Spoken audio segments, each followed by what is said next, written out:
Hello, friends. How is everyone doing? Fucking hell, man. What the heck? No, I'm first, actually. Oh no, purple. You see, this a thing that happens. This is always first. Just don't question it. Don't question it. Don't argue against it. But she is always first. Okay. All right. How is everyone doing? It was painful to just switch screens and turn on my music, but you know, I'm alright. Yee. I'm so tired. I am too, but you know what? I got a dragon drink from Starbucks, so I am doing good. I'll bite her till she submits. I may pop learn. Yeah, some things never change. He has learned well. Yeah, well, clearly I haven't learned from many things, including, falling down and, landing on the... landing on the proper part of your body. So, you guys read the title. Yeah, I almost fucking broke my arm. I almost did it, and, I wish I can tell... Okay, I wish I can give you, like, the Ernest Hemingway story of, like, how, like, I shot myself in the fucking head with my favorite 12-gauge shotgun. But no, the story is not going to be that interesting. It's literally... I was at my place of work. What the fuck was that lag? That was weird. But yeah, I was at my place of work. It was like any other day. It was not that busy. Like one customer after another shows up every now and then. I do my regular routines. I did my job. I did my job very well. I was working hard. I was doing such a good job. When one person comes up and they ask for turkey. They wanted a half pound of turkey, and I wanted to provide that half pound of turkey. So I go over to the turkey. There is a wire in front of me. A wire that is connected from the wall to the slicer of which I was going to cut said turkey. I was attempting to walk over. Just if you don't say hi to your grandma, I'll kill you. But yes, here's what else was happening. I was attempting to walk over said wire, but then I stepped on the wire. And, okay, so let me explain, like, where this wire is. So it's on the wall, and it is, to the slicer. So the wire is, like, very much hovering in the air, basically. That's pretty much where it is. So I have to step over it. Like, I have to do, like, a complete step over it to be able to get past that. I could have just gone around it, but did I? No, I did not. I did not go around it. Instead, I decided to try and step over it because it was the shorter path to the turkey. So then I stepped on the wire by accident when I was supposed to step over it. I stepped on it instead, and then I tripped. And any normal person would just, just let yourself fall, like, keep your arms still, you'll be perfectly fine. But no, my dumbass thought it was a good idea. None of you were paying attention, but you know what, that's fine. My dumbass decided to stick my arms out to try and cushion my fall. When people tell you constantly not to do that because you will hurt your arm. And that's exactly what happened. I tried to cushion my arm by putting my arm straight out. Then as soon as I landed on my arm, which is my good arm, by the way, my right arm. See, Snacky's paying attention. Crazy, man. I landed on the palm of my hand with my arm straight out. My arm turned in a very concerning way, and I was on the ground for about 15 seconds. I didn't even care about the pain. I was not concerned about the pain, I'm not gonna lie to you. Who said cookies is the basis of the relationship? Wow. I didn't even care about the pain. The one thing I was hoping and praying for, please don't tell me it's broken. I was like, oh, dude, do not tell me my arm is broken. Do not tell me my arm is broken. Because I felt the pain. And I didn't give a shit about the pain. I was more concerned as to whether or not my arm was broken. Okay, I'm not going to lie to you. I'm not going to lie to y'all. I would rather have broken legs than have broken arms. I think most of us can agree with this. I would rather have broken legs than broken arms. Because I'm constantly using my arms on a daily basis. You know what I'm saying? I am constantly using my arms on a daily basis, and to be in that one moment scared that, like, your arm is probably broken when you've never experienced a broken bone, it's pretty crazy. I'm not gonna lie. It's like the reaction that like you would feel in that moment. It's like a mix between nervous, scared, and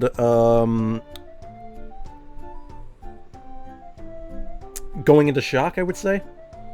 You can't goon with broken arms. That's what I'm saying. That's what I'm saying. Reason that is probably like 90% of what I use my arms for.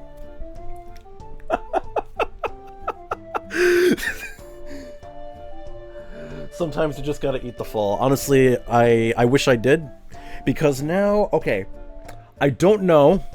See, the problem is, the good news is it's not broken. That's the good news. The bad news is, however, it still hurts. And it hurts especially when I, like, turn my arm. Because, like, when I was turning the dial on the slicer, when I was turning the dial on the slicer, I just felt, like, that sudden pain again. And I was like, ah, fuck. And it's like, you know, it's like, I tried to ignore it. I'm still trying my best to ignore it, especially while like streaming this whole thing. But it still kind of like technically hurts, like to like do certain things, especially on the computer. So that's why today's only just going to be a just chatting stream and not like, you know, a gaming stream, because I'm worried to move my arm around.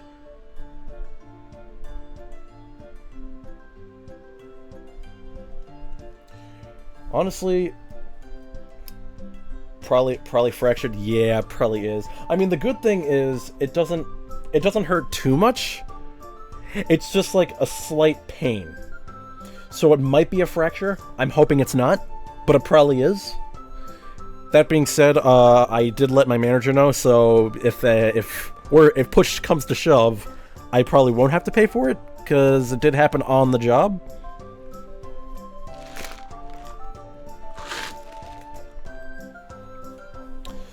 Hold on, oh, it's Piper is, DMing me right now. Sorry about my name.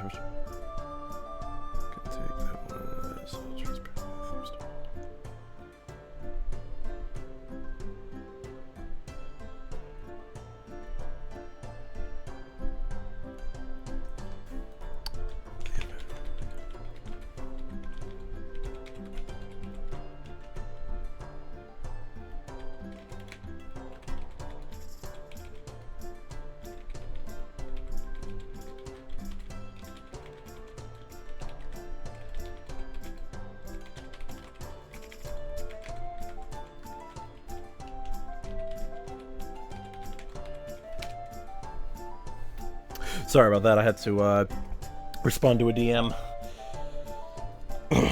Destiny killing me, bro. Meanwhile, he had a secret stream account for his Gooner games. Yes, little did you know that is exactly what happened. So I could still like move my arm around. It still like feels okay, but like some parts of it hurts to move. What I'm probably just gonna do for like the rest of the day after stream, I'm just gonna like rest it, because the problem is I gotta collab with a voice actor tomorrow, and I got a freaking game show to host in like 2 days. So it's kind of a bad time for this to happen right now. I just need to hope that the pain doesn't feel worse.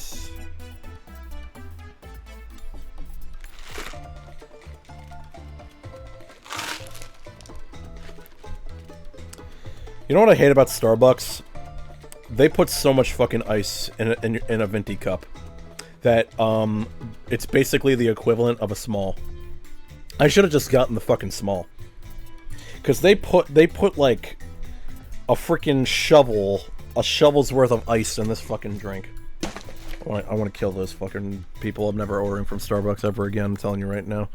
Look, even though the dragon drink has more caffeine than regular coffee, it's still fucking expensive as shit. It's not worth it. But to be fair, it did taste good, and I feel a little bit better. Emotionally, anyways.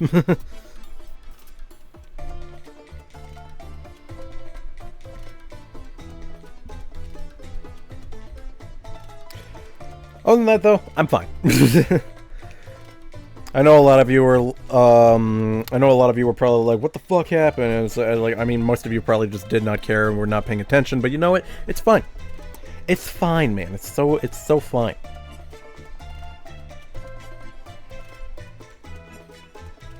It is all kinds of fine. And honestly, yeah, it could have been worse. Like, I could have actually broken my arm, and all the plans that I, like, had for, like, the next, honestly, month, to be honest with you. Like, it would have been so bad. Because, like, as a streamer, like, I would have, like I said, I would have rather had broken legs. And having a broken arm would have been, like, a heartbreaking moment for me. I mean, sure, if I was an athlete, a broken leg would suck.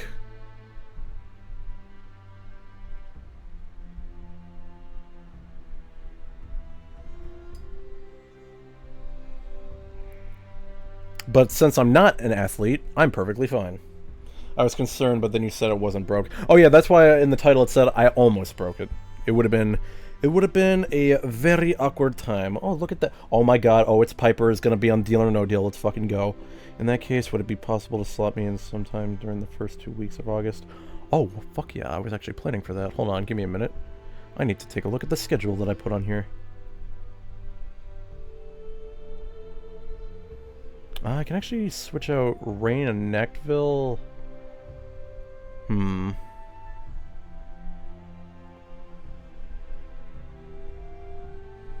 think that can be arranged.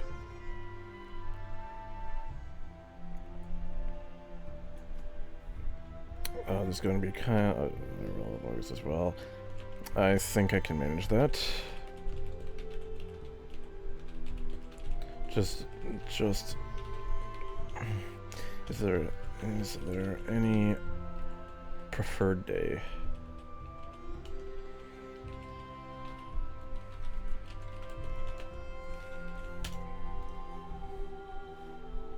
Yeah, I might have to like redo my scheduling for the Deal or No Deal thing. I will still be having the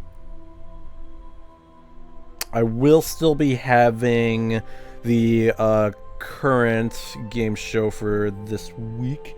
I skipped and almost I just saw broke. Yeah, no, I'm good. I'm okay, don't worry about it. Stretch, thank you for the stretch, appreciate you. Can't really stretch my arm too much because I don't really know. I don't want to like move my arm too much, you know what I mean? I don't really want it to put, I don't know what the right answer for this one is. It's like, I feel like I want to have my arm straight, but I feel like bending it is also a good idea because, like, at that point you're basically giving yourself physical therapy. But I feel like if I do it too much, it's gonna hurt when I, like, just straighten it. Like, have any of you had a broken bone or at least a fractured bone? And what would you do? What would you do in this situation? Thank you for the hydration. I already finished my Starbucks. I can still there's like one sip in there at least.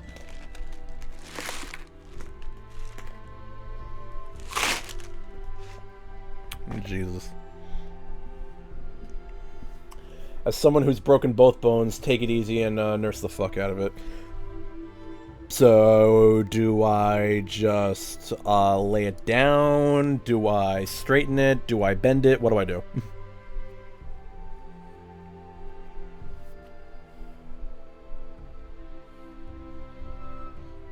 Do I let it loose and let it hang up from my chair and just, like, don't even bother with it? Like, don't even move it? Like, what shall I do? Because I do want to, like, because I'm feeling like physical therapy can work. It's like a walk-off situation. Oh, no, walk it out, now walk it out, now walk it out, now walk it out. I would recommend putting it on a sling to take pressure off of it and get an x-ray to see if it's fractured. We'll see. I mean, if the pain is still there... If the pain is still there, then yes, I will probably have to get an x-ray soon. I hope not, but, you know. So I'm just going to put it, I'm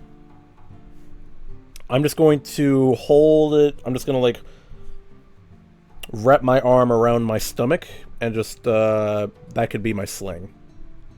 That could be my makeshift sling of me just like grabbing the other side of my shirt. And that should be fine. I mean, unfortunately, I have to move my mouse with my left hand for a little bit.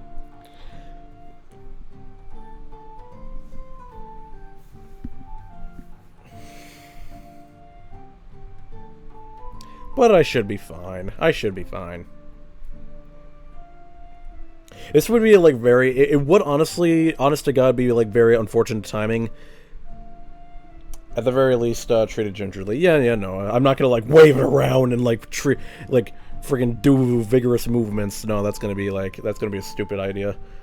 So what I'm just... Yeah, I'm just gonna, like, keep it right there, and it should be fine. Maybe grab something to put your, mouse in your lap. Yeah, it'll be fine. It'll be fine. Like I said, that's why it's a just chatting stream and nothing else.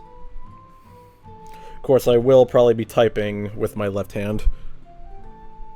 Because I do need to... I do need to go over to schedule... Okay, good, she's messaging me back. You ever type like a... You ever talk to like a VTuber that's like way more popular than you, and then it's like... You get worried, like, if you send a message and they never fucking respond, and then the next thing you know, they respond, and you're like, oh, yeah, yay, I'm so happy.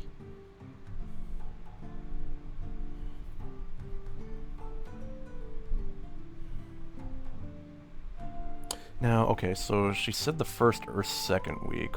Which one would I be able to do? I feel like I can do the second week. Hold on. So if there's the... If there's the 8-7, if I have the 8-7 and then the 8-16, honestly, yeah, no, that just kind of works out. I could probably have that one in, like, the middle of the week, then. Hopefully her preferred day is, like, towards a Wednesday. I don't even know what Darian does. As long as it's from August 2nd to 6th, or August 10th to the 13th. 10th to the 13th. Yeah, no, I can definitely do that. That would work. Sorry for the weird schedule, con season. I can relate.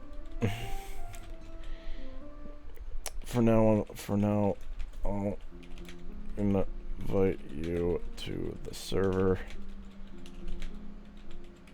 You can read all the BS in there, and I'll send an updated schedule.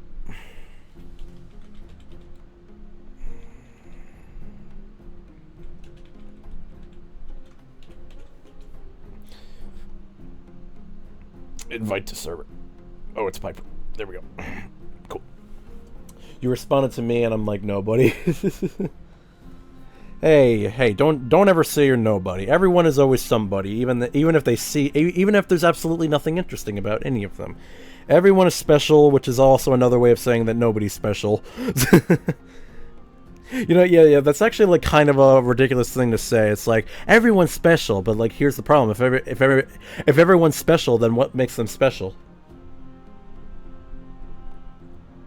Like, what makes the fact that everyone's special so special? Like, what makes the individual person special if everyone is just special, you know? Shower thoughts with Zyla the Dragon.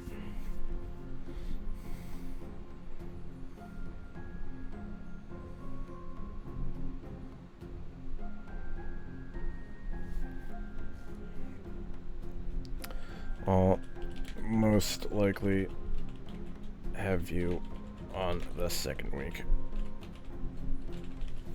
since the first week is pretty much settled.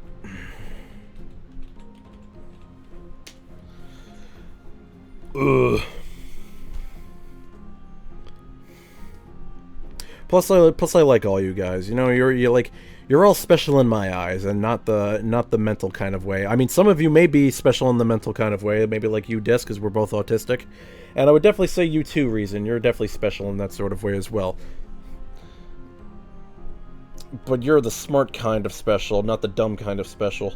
I had to do some major 3 hours of updating to get the site and bot back into working order. Hey, I respect that. I respect that, Purple. You are a very strong woman. You are a strong woman, my friend.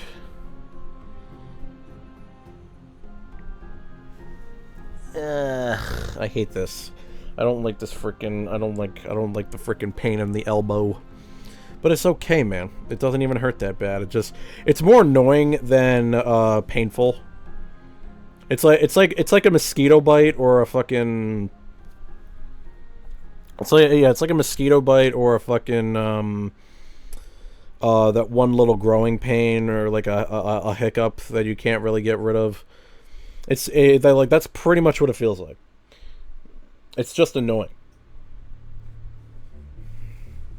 Sometimes I feel like turning into a fox and running off. We all feel that way at some point in time, right? Alright, so...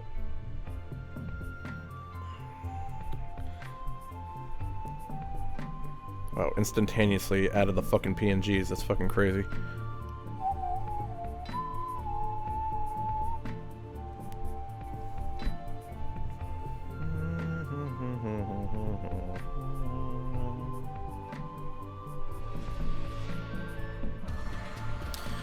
Okay.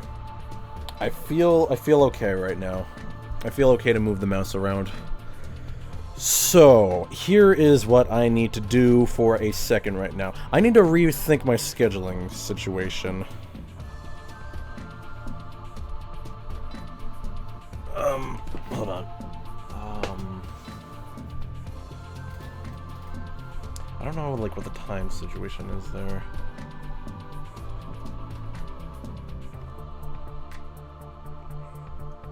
I guess, like, I could write exactly what I can make the schedule at the moment.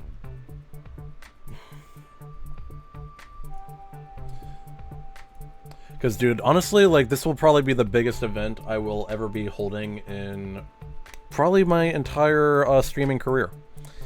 I feel like this is where I'm going to be peaking, and if this does not do well, I'm going to be very sad. I will be very sad. I will probably cry. A lot.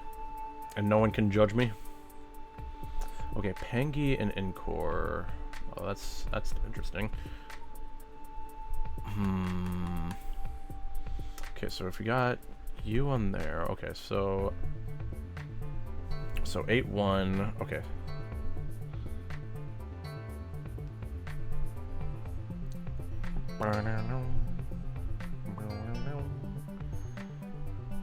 Okay, so let me look at the calendar. I'm looking at the calendar, guys. I'm looking at the calendar.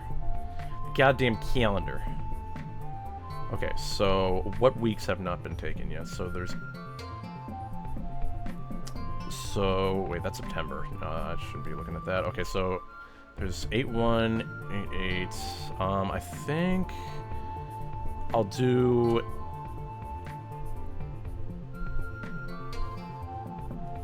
Okay.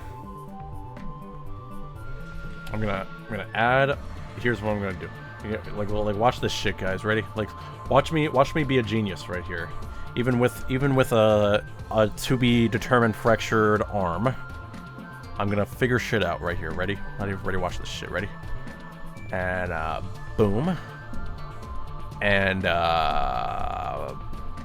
boom. Wait, hold on. What day? Oh yeah, I forgot to check. When is Darian free? Darian free on Sunday. Sundays and Saturdays. Okay, I might have to change that then. Okay. I think Encore said no. Can't do Encore. Pengy said every day. In that case, we'll do Piper and Encore, or yeah, oh, it's Piper and Pengy. I think. Wait, no, Encore. Encore was every single day, if I remember correctly. Wait, no. Wait, was I thinking of Pengy? I don't fucking remember what it was. Okay, no, Pengy was every day. Okay, so O is Piper and Pengy. Pengy, and then we're gonna do...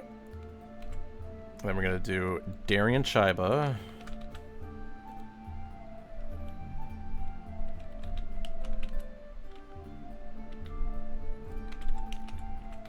And then we're gonna get rid of this, delete this row, boom. Alright, and this is gonna be on the, I wanna say the 12th? What days did she say?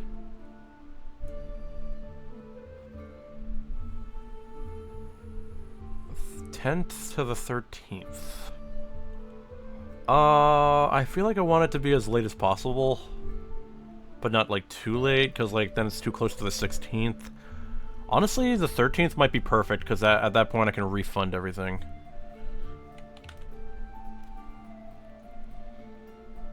No, let's do the 12th. 12th is actually kind of better. So when is the 8th exactly? The 8th is Saturday. That should be interesting. Still need to work out exactly what I'm going to do with Regina and Konori. I think I can have them on a weekend. Yeah, honestly, I'm gonna have it on a Saturday. So what's the Saturday? So the 29th. So I'm probably gonna have them on the 29th. 8/29, and I'm still TBD on that one.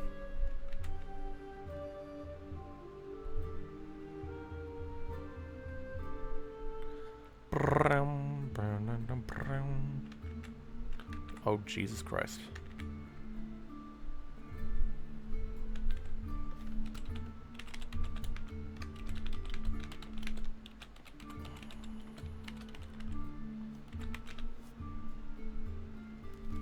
$8.29. Alright, so... Oh wait, no, that was $9.29, my bad. $8.29.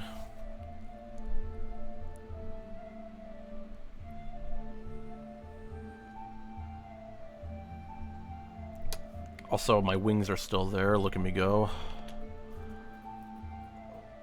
Alright, I feel like that's fine.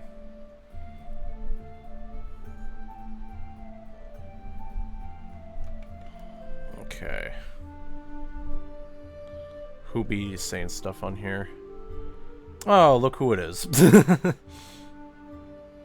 want to see, like, hold on, let me see the differences in the website. How do I do this? Or is that just how it works? I mean, you don't have to, like, put the link in there every single time. I mean, if, like, just knowing that it's there is fine enough, so you don't have to worry about it. I mean, sure, I know you get bored and then you constantly keep coding, but you know, that's fine. I don't even know how the fucking shit works. Alright, so we'll put a new thing here. Okay, at contestants. This is the updated. Oh, okay. Update to the schedule. I had to change sometimes to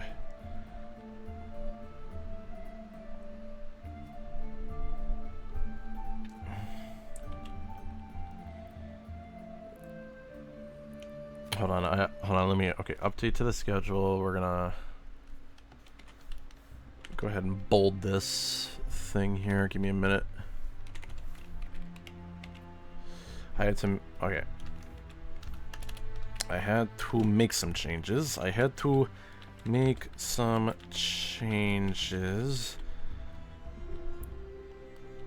Due to some... Hold on. I had to make some changes. I need to figure out my explanation for this, because I want to say it in a way that doesn't make me sound like an asshole. Because I'm not trying to be an asshole, you know what I'm saying? I had to make some changes to the schedule. I hope that this works out for everyone. If it does work, please DM me the perfect time for this day. Time for the day you compete. If the new days do not work for you, please let me know, and I will make a new schedule. I want to make sure that it is the absolute perfect time for everyone.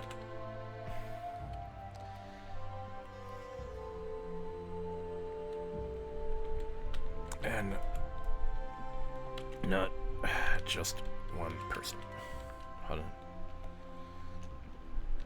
So, tell me what you think, my friends.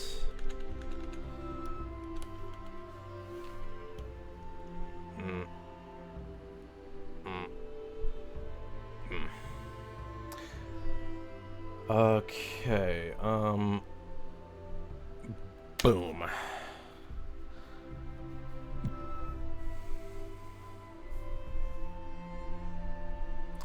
Alright, I think that should be better. I'm assuming so.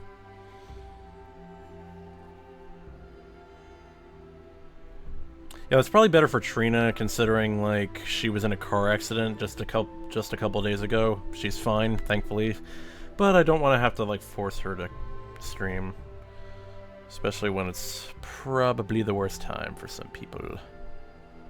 Okay, yes, only some days changed, not every day changed.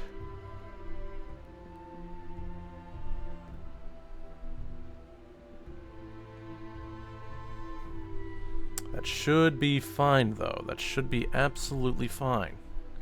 I think this is good. Are you guys excited for the VTuber Deal or No Deal event? It's gonna be fucking awesome, man. I got like fucking 18 VTubers on standby.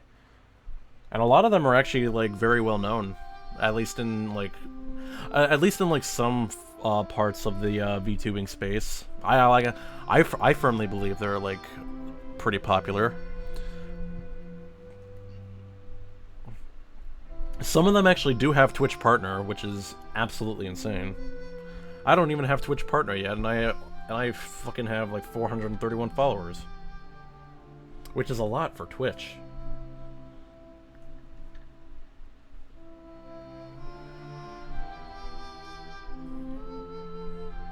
Did she just follow me on Twitter? That is honestly hilarious. Alright, I will be right back, my friends.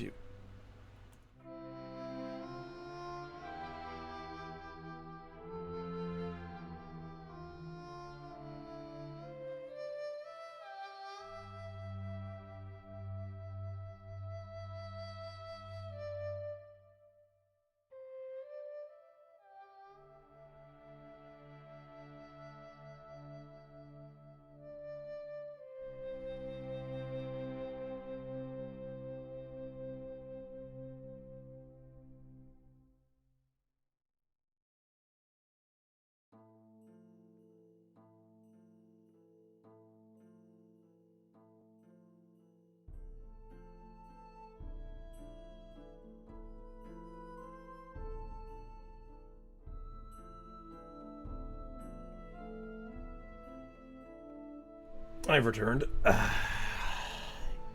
I'll be right back. Can't be on my phone while in roll call. Where the fuck are you right now? Roll call? That sounds very concerning.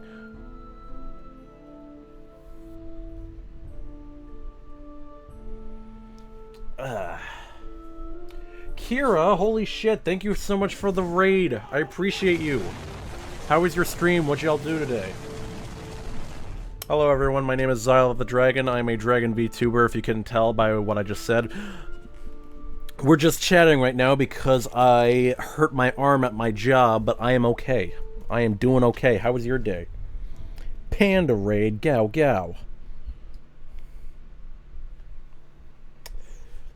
Yeah, Kira, there was a schedule change, but it doesn't. But it actually doesn't really matter for yours because I didn't actually change your day, so everything is fine. You don't have to worry about anything. It was good. We played the new multiplayer Fears to Fathom game. Glad you're okay. Thank you. Also, that sounds cool. I need to play more multiplayer games. The problem is I don't play games that are like very like competitive because the problem is it brings out the worst in me. It brings out the absolute worst of me. When I tried to play Rocket League Sideswipe, which is basically the mobile version of Rocket League, it always made me so competitive, and then I always got very angry, and then I was like, okay, this is a problem. I should probably go to therapy. And I did go to therapy. Did it help? Fuck no, it didn't. But you know what? It's fine. I'm okay. So what I decided to do was delete that mobile game because that was actually way better. That was way better than just going to actual therapy.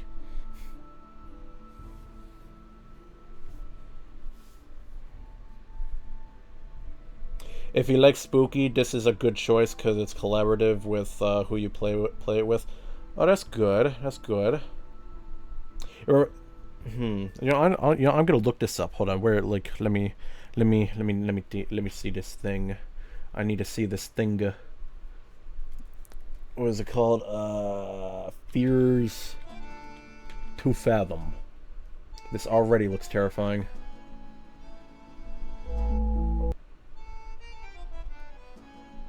This looks like a weird. Oh, I saw Queso play this with Jinxie. They were acting like a married couple on the frickin' stream. Okay, that's honestly, yeah. No, I think I suggested this to a friend one time, and then I just completely forgot about it. So thank you for bringing that back to my attention, Kira. I really appreciate that. That helps a lot, especially since my brain don't work so good. And that's also a huge problem because I need my brain to work so good if I'm going to be a host of a freaking game show in a couple days. I'm such a good streamer. I don't do any scuff whatsoever. I am I am normal. I didn't cough. You coughed. I don't want to hear it. Shut up. I didn't cough. You guys are imagining things. Welcome in, Raiders. I'm actually going to give you... I actually have not done this. I'm going to give you a shout out. Shout out. How do I do that? Shout out. Kira. I don't have any mods in the chat. But you know what? It's fine. They're slacking anyway. There we go. I gave you a shout out. I did such a good job. I'm a streamer. I am a streamer, guys. You see this shit? This is me being a streamer. This is me doing the things in which streamers are supposed to do. Honestly, I could just add like the thing that automatically shouts people out. But I'm too lazy for that. You know, I say I'm too lazy, and then but then I end up making an entire game show that is way better than most things. But you know what? It doesn't matter. It's perfectly fine.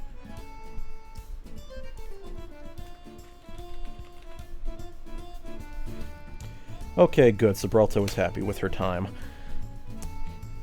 Thankfully, I'm actually good at managing schedules because, like, I've dealt with many voice actors in my time, so I'm actually incredibly happy. I'm very happy that I'm able to manage people's schedules very well. Of course, some people will be like, oh no, I have this coming up, I have that coming up. That's fine, I can accommodate with that. I'll just make another schedule. I mean, sure, I will probably end up pinging every single person in the Discord, but you know what? You guys just need to deal with it. You guys need to deal with my bullshit. Speaking of schedule, yes. Let me guess, you need to change your day. Yes, I'm listening. I'm sorry. Yep. Okay. All right. Yep. Yep. All right. Well, cool. I'm out of town that day. Of fucking course you are. You know what? That's fine. It's fine. What day was that? 7/25. You know what? Honestly, hold on. Let me check your schedule again. Let me check the thing here. Let's see. Narua is good on Saturday, Friday, and Saturday. Well, you are only good on Saturday. Can you do Friday? Can you do the 24th?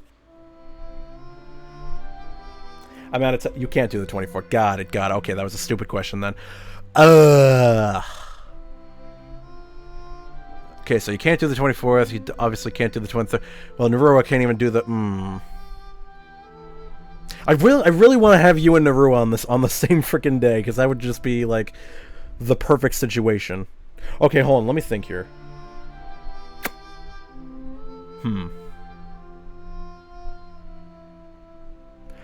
Can you and Narua do the 22nd?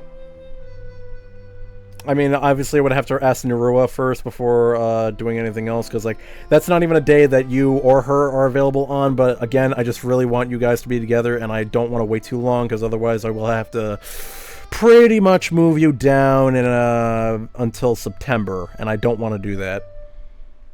So I think it's probably better to have you on an earlier day than a later day. I could, yeah, okay. If you can convince Narua to do it on the 22nd, then that would be awesome. I mean, I can ask her myself, but I feel like you have more influence on that than me. But if you want, I can ask her. If you want, I don't have to, like, put that pressure onto you.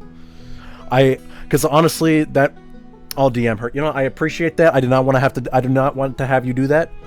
I did not want to have you do that because now I just felt weird asking you that question. But I appreciate you being cool with it. I appreciate you being cool with it. You know, Kira, you're a real one. I appreciate you very much. So we'll change that for the 22nd.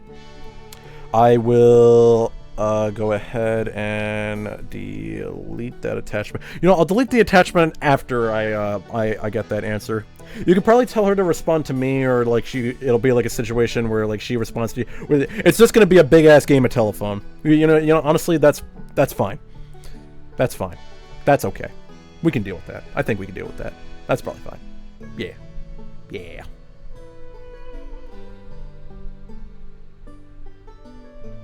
Also, I'm really surprised that the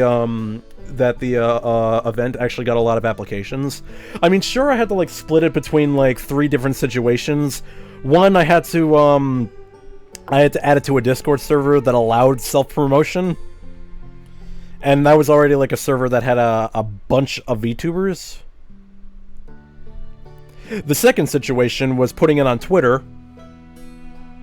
And then the third situation was, you're not going to believe this shit, I put it on Reddit. And you would be surprised how many VTubers are still on Reddit.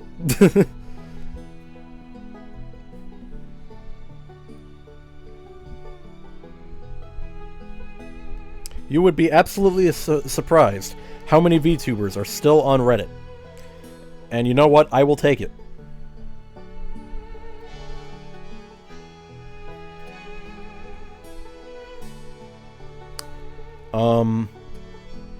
I'm very much sure that this event will be really good. I think, how many VTubers do we have? 1, 2, 3, 4, 5, 6, 7, 8, 9, 10, 11, 12, 13, 14, 15, 16, 17, 18, 19... We have 20 VTubers, bro. 20. We have a big-ass goddamn 20. I'm so excited. Bro, I'm excited too. Especially, like, I like how half of this are like, half are people that I actually know. And the other half is, like, people that are, like, people that I've never met before. Or people that are actually pretty semi-popular as far as the VTubing space is concerned. Because Zion's pretty popular, Savvy Squirrel is really popular, Regina Red's popular, Trina's popular, Connery's popular... Oh, it's Piper is popular. Sabralto is popular. Like, honestly, I'm very surprised. I'm very surprised with how it turned out. It's time for me to grab some lunch, so I'll be lurking. I'll let you know what Naruchi says. Hee. Thank you, Kira. I appreciate you. Thank you so much for stopping by. You enjoy your lunch. You enjoy your lunch, my friend. What a nice person. Isn't she cool? She's pretty cool. I think she's really cool. She does things... My arm still hurts, bro. But you know what? I'm okay.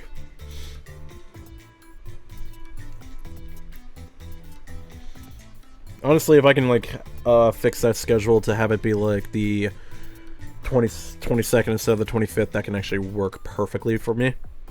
That way I won't have to like wait too early for the first to happen. I mean, sure, that's still like less than a week, which is fine. Could be worse.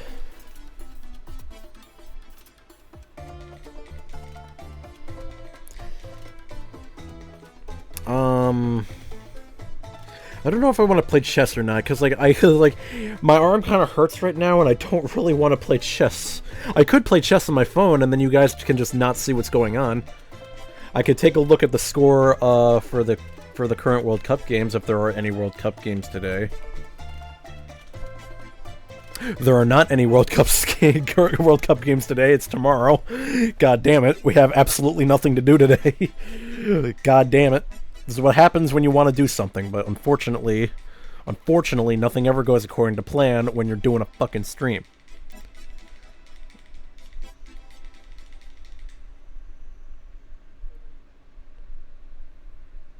Cannot remain silent about decisions in Argentina match. Well, that's fucking sad. That is just life, my friend. Such is life. I don't want to move my arm anymore, bro. This actually hurts.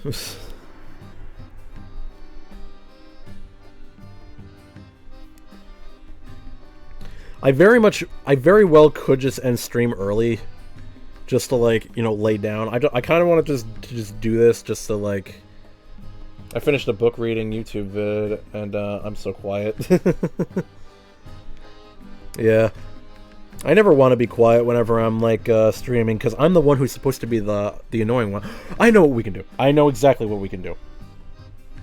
So since I can't actively do anything with my arm, and stream if you have to. No, I know what we can do. We can watch a comedy show. Let's watch. Have any of you heard of Randy Feltface?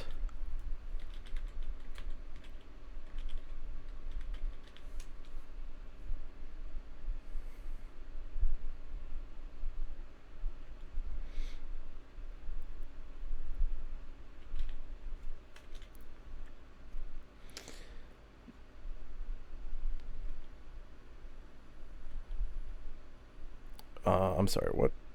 Randy who? Randy Feltface. He's maybe 10 or 15 years Okay, there we go. He's okay, let me show you.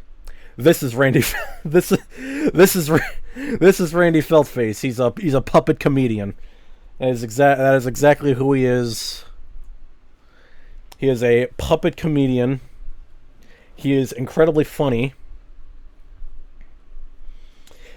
And I think this could be a good time to because I've seen like VTuber reactions of like his comedy show, and honestly, I want to react to this. You know, this is what we're gonna do. We're just gonna react to a full on show of what is this called? Randy Writes a Novel, the full special. We're going to be here for a solid hour. I'm going to be pausing not too often, just like when I have the opportunity to say something. Like if it's something quick that I'll say, then I'll say it. I won't pause too often. I will only pause when I feel like something's relatable and I want to explain something, but I won't try to like pause too often because I know how much people hate that during reactions. But I know that people prefer pausing the reaction rather than just completely talking over it. But a lot of people just prefer if you just watch the entire thing and just not say a word. At that point, you can just watch it in your own time, bro.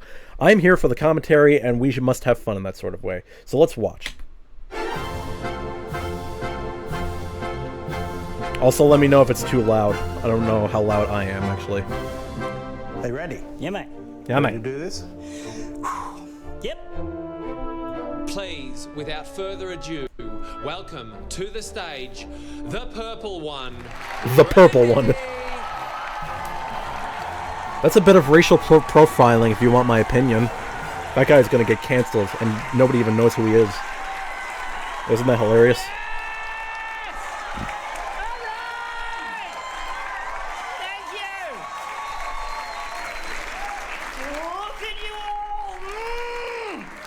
This is so exciting! This is my favourite bit of the show, this bit. Yes. The expectation. Yes, the expectation. I don't know what to expect. I don't know what to expect. I mean, I'm looking at a puppet right now. I don't know what to For you expect. people, I think you're going to be fantastic. Are we? Some of you may have never seen me before. I still have yet to see Randy. Like, honestly, I wish I could see him, but, like, I don't even know. Like, he only ever does a comedy show in, like, a special, like, for, like, a special, you know what I mean? He doesn't really do it very often, although I don't really know how often he does comics. There's probably a couple of you wondering what the fuck is going on right now. I am. A couple of people up the back probably regretting smoking that spliff before they came in. I regret that every day. Have a good one, Snacky. Thank you very much. What the fuck is that? No, I'll see you tomorrow. It's alright, just relax. Just relax, man. Throughout the show, Take that I'm probably spleef. going to walk from about here over to here. Any further than that, it's going to ruin the magic. Because I'm a puppet. And this is pretty much what it's going to look like for the next 56.5 minutes, so just adjust your eyeballs to I mean, it looks like my home accordingly. office. It's pretty good. We did my tech rehearsal today, and we set this lighting state, and I was like, that looks good, that looks good. And Stu, my lighting guy back there, said, is that it? Stu. I was like, no, Stu, we can turn on the lamp as well, like this. Lamp. Yes. So we did that just to justify Stu's certificate 4 in fucking theatre production. Give it up for Stu! Yeah. Back! He turned on the light. Let's fucking go. Who's having an alcoholic beverage this evening? Too early for me, but very soon. Don't worry about it. I don't drink anymore. I used to slam that shit into my face like a weapon. But I quit. still do. And nothing really changed, you know. I didn't notice too many differences between being sober and being a drinker until the first time I got pulled over by a cop and had to do a random breath Ah, test. yes. So- Classic. Because my physical and emotional reaction was exactly the same as it had always been when I was a drinker, which was, oh, fuck, I'm fucked, I'm fucked, I'm fucked, I'm fucked, I'm fucked, I'm fucked, I'm fucked, I'm fucked, I'm fucked, I'm fucked. One in your window, please. That's so... Yes, very true. One long breath into the bag, please, sir. I'm fucked, I'm fucked, I'm fucked, I'm fucked.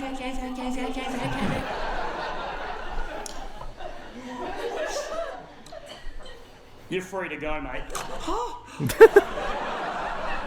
yeah, I am, and the sense of euphoria I felt was the closest feeling I'd had to being drunk since I quit drinking. To the point that I now drive around on Friday and Saturday nights looking for cops. And if I get pulled over, I like I life. pretend I'm drunk just to get an extra rush. Ah! Seriously, if you ever get pulled over and you're sober, pretend you're wasted. Oh, the buzz! I need to do that more It's often. like shelving 9 pills at once. It's fucking sick. Seriously, next time the cop's walking towards the car, just be like, oh, shush everyone, he's coming. Suck normal, he's coming. It's Put coming. it down. No. Put it down, he's coming. Oh, shit. Shush, he's coming. He's here. The fucking pulpit. That's just the stance. Just the fucking stance. It's like, Wind down your window, please, sir. Yeah, I don't do that. I don't do that. I'm doing it! It's electric. The button's in the middle because it's electric.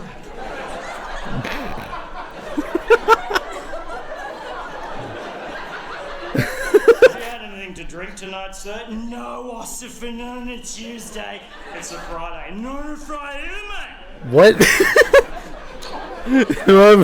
Breath into the bag, please, sir. Yes, I will, you fucking champion. You know, people say he's a cunt, but I don't reckon he's are. Wow. Okay.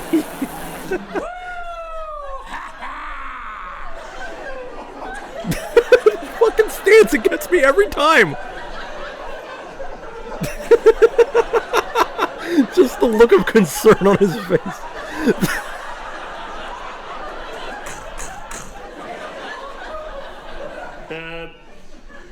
You're free to go. Fuck yeah!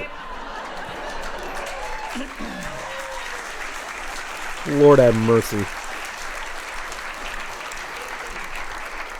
I took it so far once, I got taken down the station for a blood test. God damn. Gets addictive when you get to that stage. Oh, man. I've got track marks. It's out of control. Now, ladies and gentlemen. Yeah. You're very close, aren't you? Hello. You're very far away from my perspective. The reason we're here is because I wrote a book. Oh, yeah, sick. Yeah, you Happiness. can clap, but I'm concerned that it might be a bit shit. I don't know. It's weird. This is it here. I'm not sure if it's any good because I think I'm too close to it. You know, I can't tell anymore. I'm concerned that it might be like an ugly baby that I'm looking at through the eyes of a loving classic. mother. Relatable, very And relatable. It's not until I take it out for a walk and it's Yeah, honestly, okay, I've never wrote a book or, like, written my original story. I have written an original script, however, in terms of, like, you know, like a parody or something like that. And yeah, it really does, like, it really does feel like I created a very ugly baby and just, like, put it out on the internet. Cause, not gonna lie, it's a lot of pressure. It's a lot of goddamn pressure. Especially, like, when you... Okay, it's like, I feel confident in the writing that I put out, but not really. You know, it's kind of terrifying, to be honest with you. little pram and people start screaming in horror and crossing the street to avoid me, that I'll realise I've made a piece of shit baby. Exactly. There's nothing worse than a piece of shit baby, is there? Who's this little guy? Your baby's a piece of shit! Yep. Damn it. That's the internet. But That's do the I internet. need to be told it's good to know that it's good? Yeah, that's how it goes with Okay, that's a very good question, because our definition of the word good is validation from a majority group of people. So, maybe? I don't know. What really is good and bad? I don't know. You know, honestly, that is a very good question, and I still don't know it to this day. I don't think anyone else does either. I guess it really is just based on the opinions of other people. I guess if you like your own writing, that's fine, but, you know, some people like Brian from Family Guy are just narcissistic about that kind of shit. If I come up here and I tell a shit joke, you tell me it's shit by not laughing, and I stop telling that joke. Indeed. But with a book, I won't know if it's shit until it's out there. Forever. Until I don't sell 1 million copies. Just wake up one morning surrounded by towering boxes of unsold books. Yes. Yes, the unsold merch. Have you guys heard of the frickin' Wildcat and I Am Wildcat and Dinogla incident where they were trying to sell a shit ton of calendars and then they did not sell above the quota, and then they burned all those calendars to the fucking ground? It was a pretty crazy situation, and a lot of people in the comments were like, "I would have bought a calendar." No, you would not have. You would not have bought the fucking calendar. Don't even fucking sit there and lie to them. Bring on an episode of mentally deranged hoarders. We need to lay off hoarders, by the way. I think there's one too many television programs exposing the horrors of people that like collecting shit. It's their house, let them do it. I mean, We have to fix them. No, you don't. People are fucked up. yeah, exactly. We're just fucked up. If they want to climb over a stack of cat shit-stained National Geographic magazines from the 1970s to get to the kettle, fucking let them. Exactly. It's our fucking life. Don't tell us how to live it, bitch. Get fucked. They like it. Yeah, but it's a mental illness. Yeah, well, maybe. We have several mental illnesses. Do I care? Hell fucking no. But I would argue it's more insane to film them doing it. Okay, yeah, exactly. That's even worse, like bro. a tacky microwave meal Because at that point, you're shaming them for something that barely matters. for one, so assholes can sit at home going, "Look how shit that person is." They've got too many of the same thing. I have anime figures. I have hobbies. Who's more insane in that scenario, I ponder? The stalker. Anyway, my Jesus. book. My book is called Walking to Sky. Really? It's about I'm actually, hold on, let me look this up. I want to see if the book is on, if the book is still like for sale. Walking to Sky. Randy. Oh, Sky with an E. That's interesting. Oh, it's on Goodreads. All right. How much is the book? Wow. Not. I don't think that many people bought this book. Oh, really? That's the cover of the book. It's literally just Randy. Randy Feltface and Alyssa Johnson as the illustrator. You can buy it on Amazon. It got a 4.73 with a 52 rating with 23 reviews. A lot of them got 5 stars. Some of them got 4.5. One person gave a 1-star rating. And they just left the 1 star just to give a 1-star rating. How much is this on... Oh, it's not for sale on Amazon. Is he not selling the book anymore? I mean, he has 2 books, supposedly. Randy Feltface, For Your Ears Only, the full BBC audio collection. That's not even a fucking book. Okay, let me go to shopping. See if I can't buy this book anywhere. The shopping appears to be empty. I don't think this book did very well. That thing he said about it being a good book, I don't think it's true. I don't think it was a good book. a young man who walks from the southernmost... It's called Walking to Sky. It's about a young man who walks from the southernmost borders of Scotland up to the Isle of Skye in the far north, retracing the footsteps of his great-great-grandfather and having a massive existential crisis along the way. It's a... Okay, so it's literally just a story about walking to Skye. And it's like a Last of Us-esque type of story. a real humdinger. And now that I've written it, I am terrified to let anybody read it. So what I've decided to do is I'm going to read bits of the book out. You're going to react. And then at the end, we'll all collectively decide whether or not I should kill myself. Okay? Okay. Not gonna lie, that's probably... You know, I feel like if he did do that, why isn't it as good? That probably means it wasn't really that good if he read it out like that. Hey. Here we go. Ready? Yep. Everybody comfortable? I am comfortable. Anyone needs to go to the toilet or get a drink or anything? No? My arm still hurts, but who cares? If you do, seriously, just go for it, because fucking... I'm a puppet. I don't have eyes.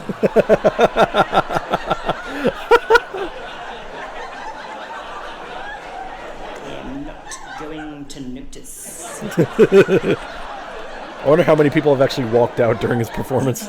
Okay. Here we go. Alright. Here we go. Here we go. Okay. Yeah. Okay. Blah, blah, blah. Alright, here we go. Walking to Sky. Chapter 1. Walking to Sky. Okay. Come on. Lock in, Randy. Come on. Lock in. Lock in. Come on. Lock in. Lock in, my dude. Come on.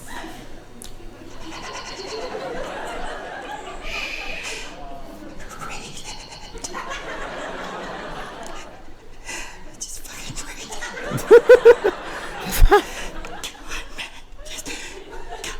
Come on, man. Bitch.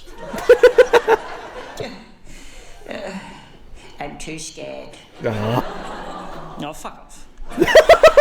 Fuck you. It's weird being scared for this. You know, it's strange to be scared of something so intangible as judgment. You know, I care what you people think, but taste is so subjective. You know, one man's To Kill a Mockingbird is another man's Twilight Saga. Hello there, what's your name?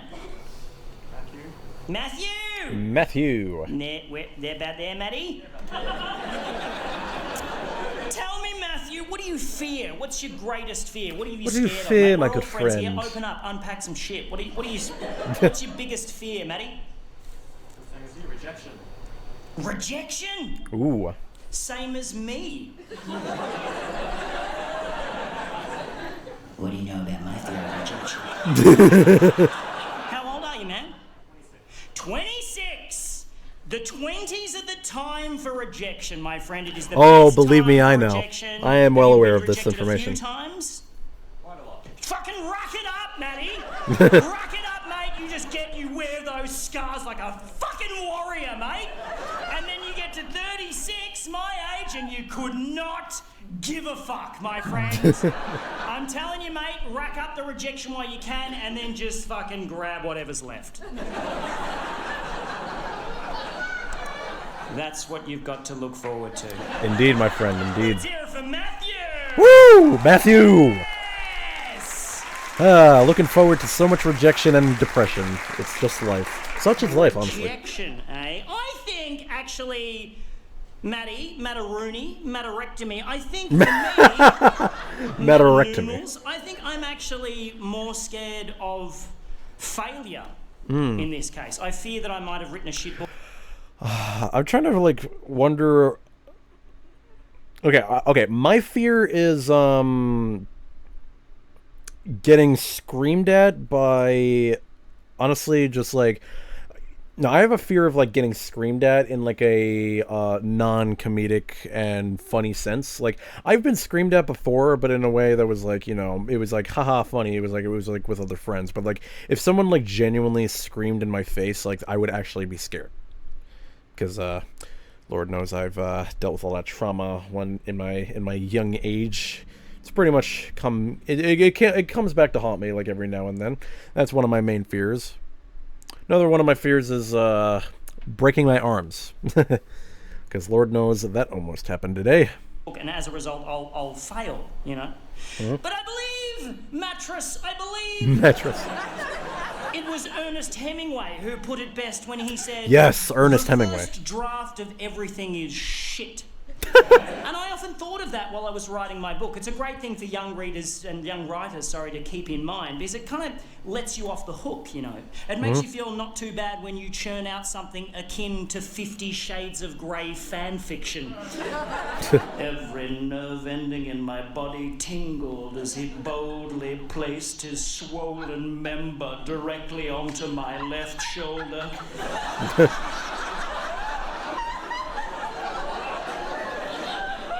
And whispered into my ear, "Tickets, please. Tickets, please." Suffice to say, that won't be the last time I catch the bus to Broadmeadows.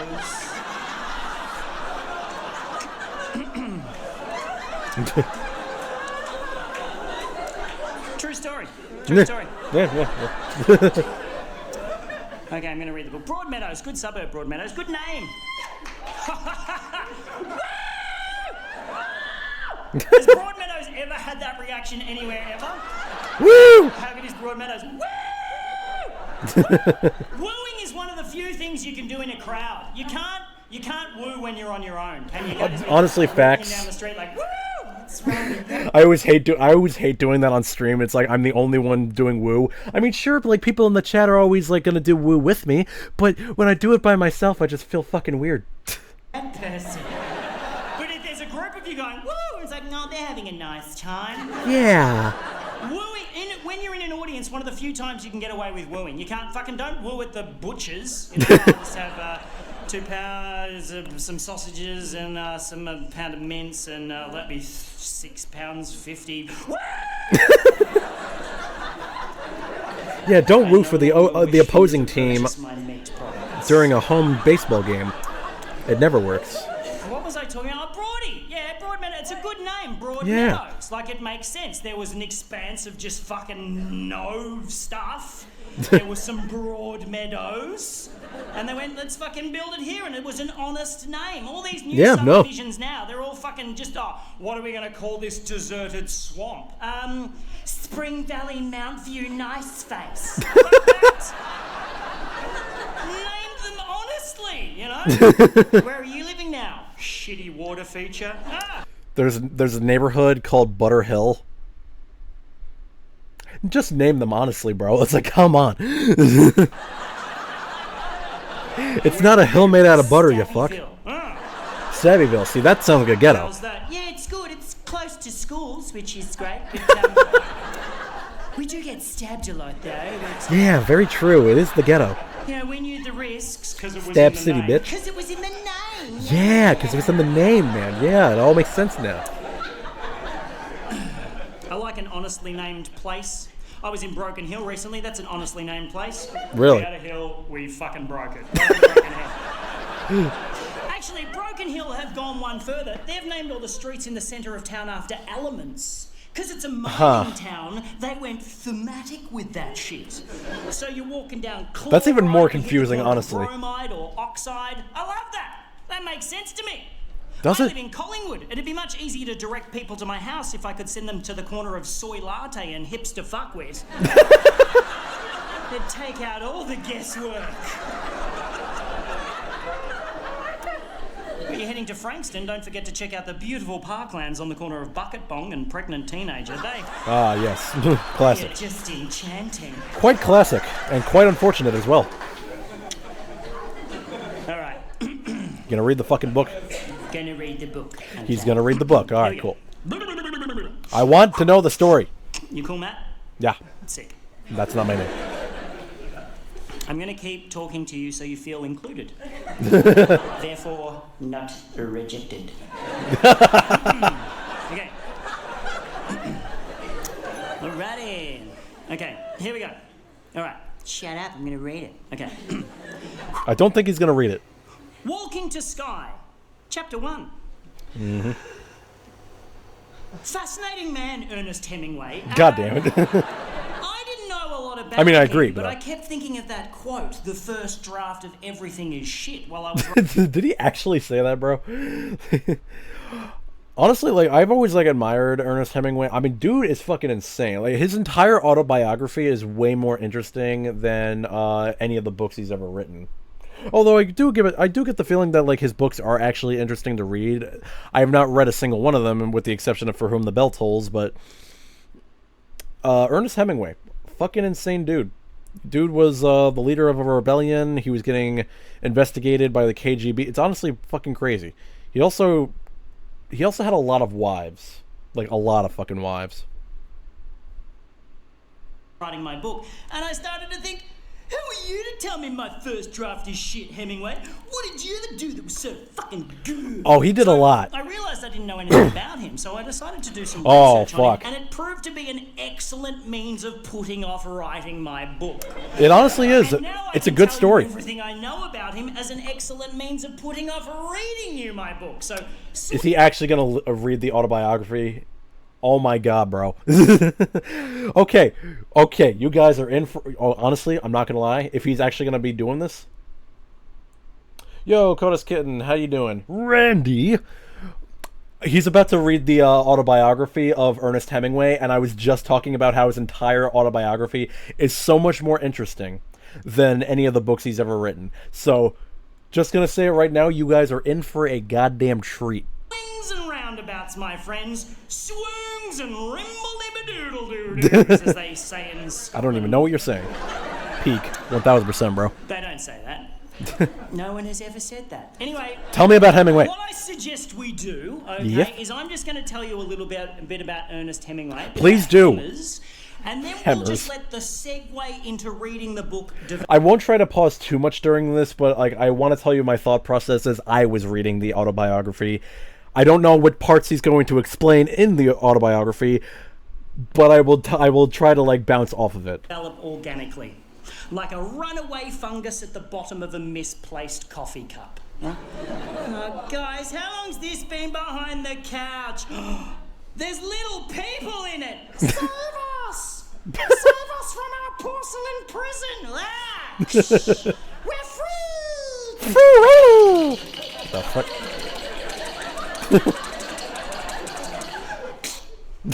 It's just for me, that bit. It's just for me. Okay. Okay, here we go, ladies and gentlemen. For the very first time, I would wager in all of your living memories, I now am proud to present to you What? the life and times of Ernest Miller Yes, Hemingway yes, okay, here we in go. Ow. approximately Fuck. 3.5 minutes. Go!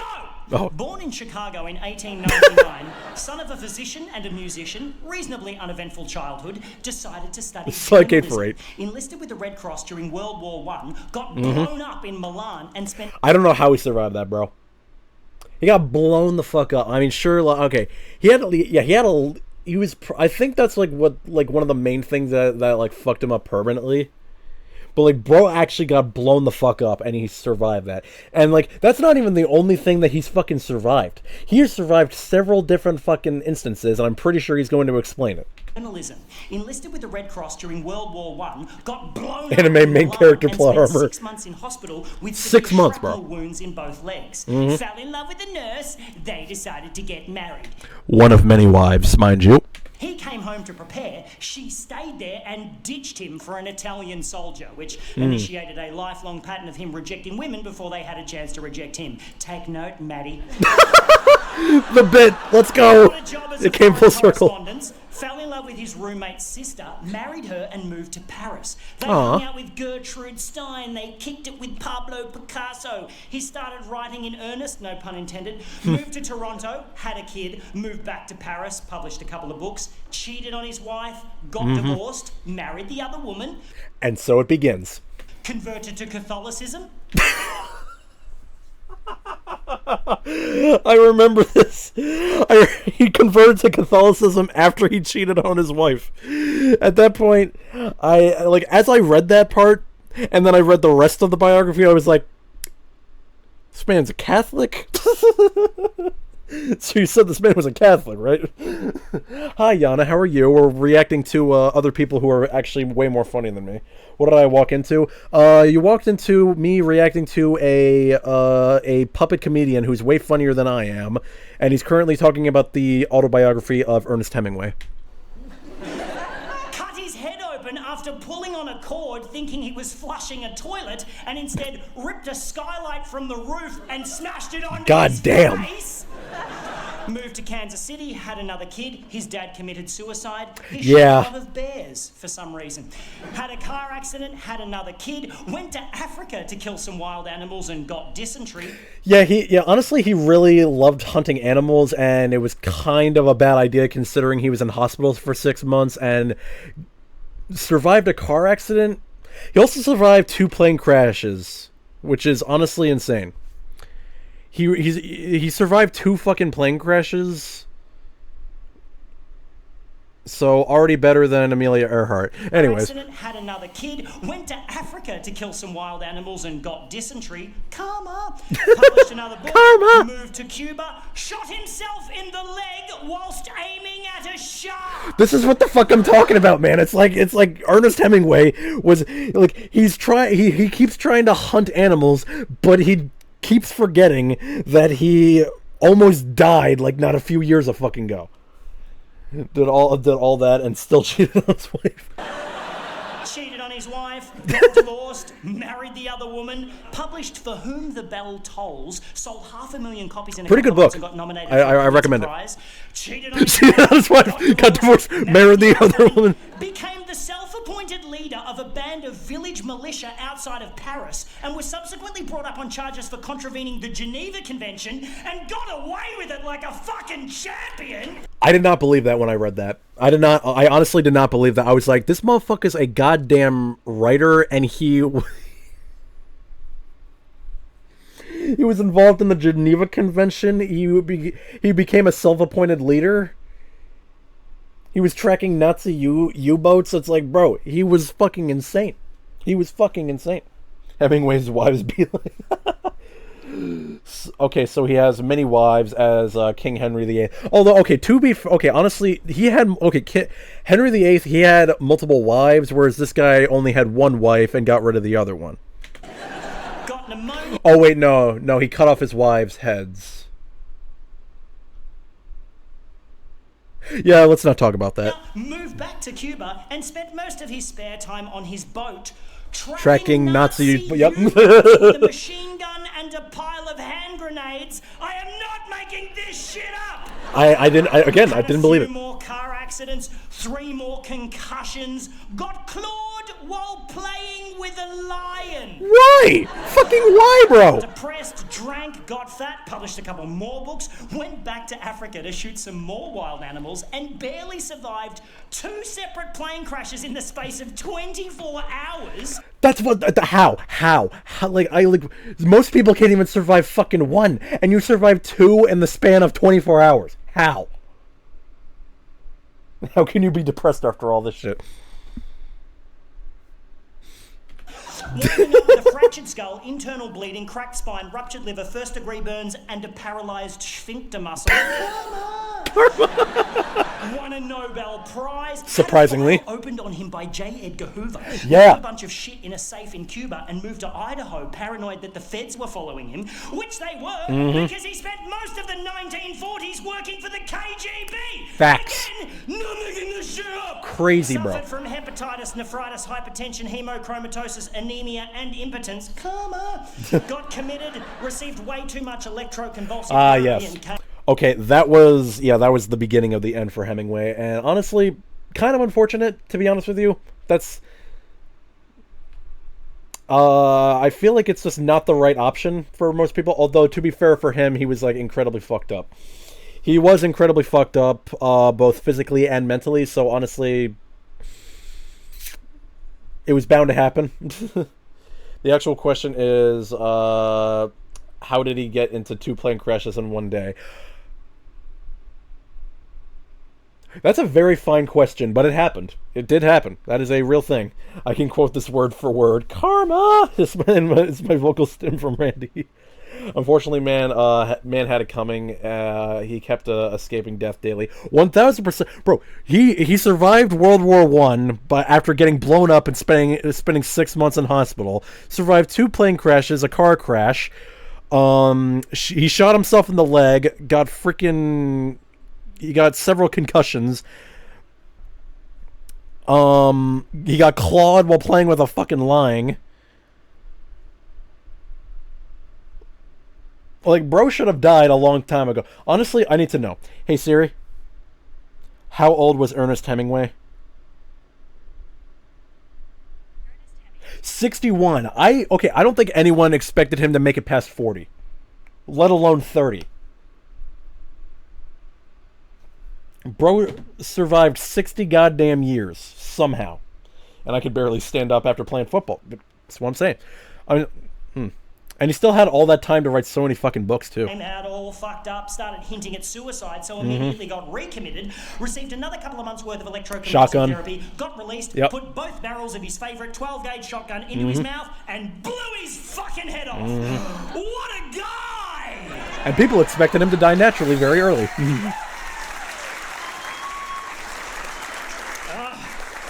And cheated on his wife. That is all true. What a fucking unit. Hemingway is the quintessential anti-hero, the talented, charismatic, belligerent, suicidal, alcoholic genius that can't keep his dick in his trousers. Sounds like a VTuber. Time to write about 15 books. Crazy. I've written 1. And it took me ages because I procrastinate like a motherfucker. I only got this written by doing most of the work in my local public library. Because it's very difficult to masturbate in the reference section without getting caught. It's almost impossible, in fact. Yeah, honestly, like, the only way I can ever get work done is if, like, I'm in a public area, or I'm in a situation where I need to do work. Otherwise, people are going to get very mad at me. For example, whenever I, like, write a script or edit a video, I usually do it on stream on YouTube. Because at that point, people are going to be like, okay, let's see what he's doing. Let's see if he's working. Because at that point... Because I can hardly ever do work whenever I'm not alone. Because I just can't do it. I just can't do it. I wish I could. But I just need something on my brain to keep me focused. Second option is just, caffeine. Almost.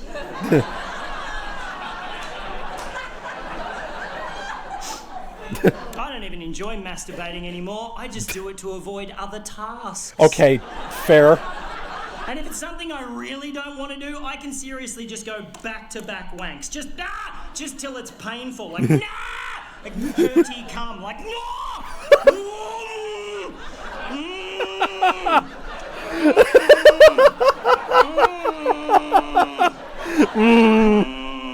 Okay, fine, I'll do the fucking dishes.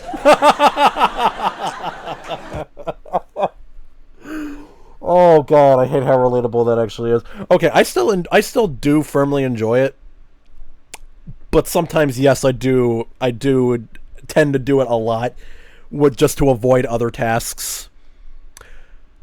But yeah, no, definitely back to honestly. It either happens whenever I'm bored or I want to avoid doing something else.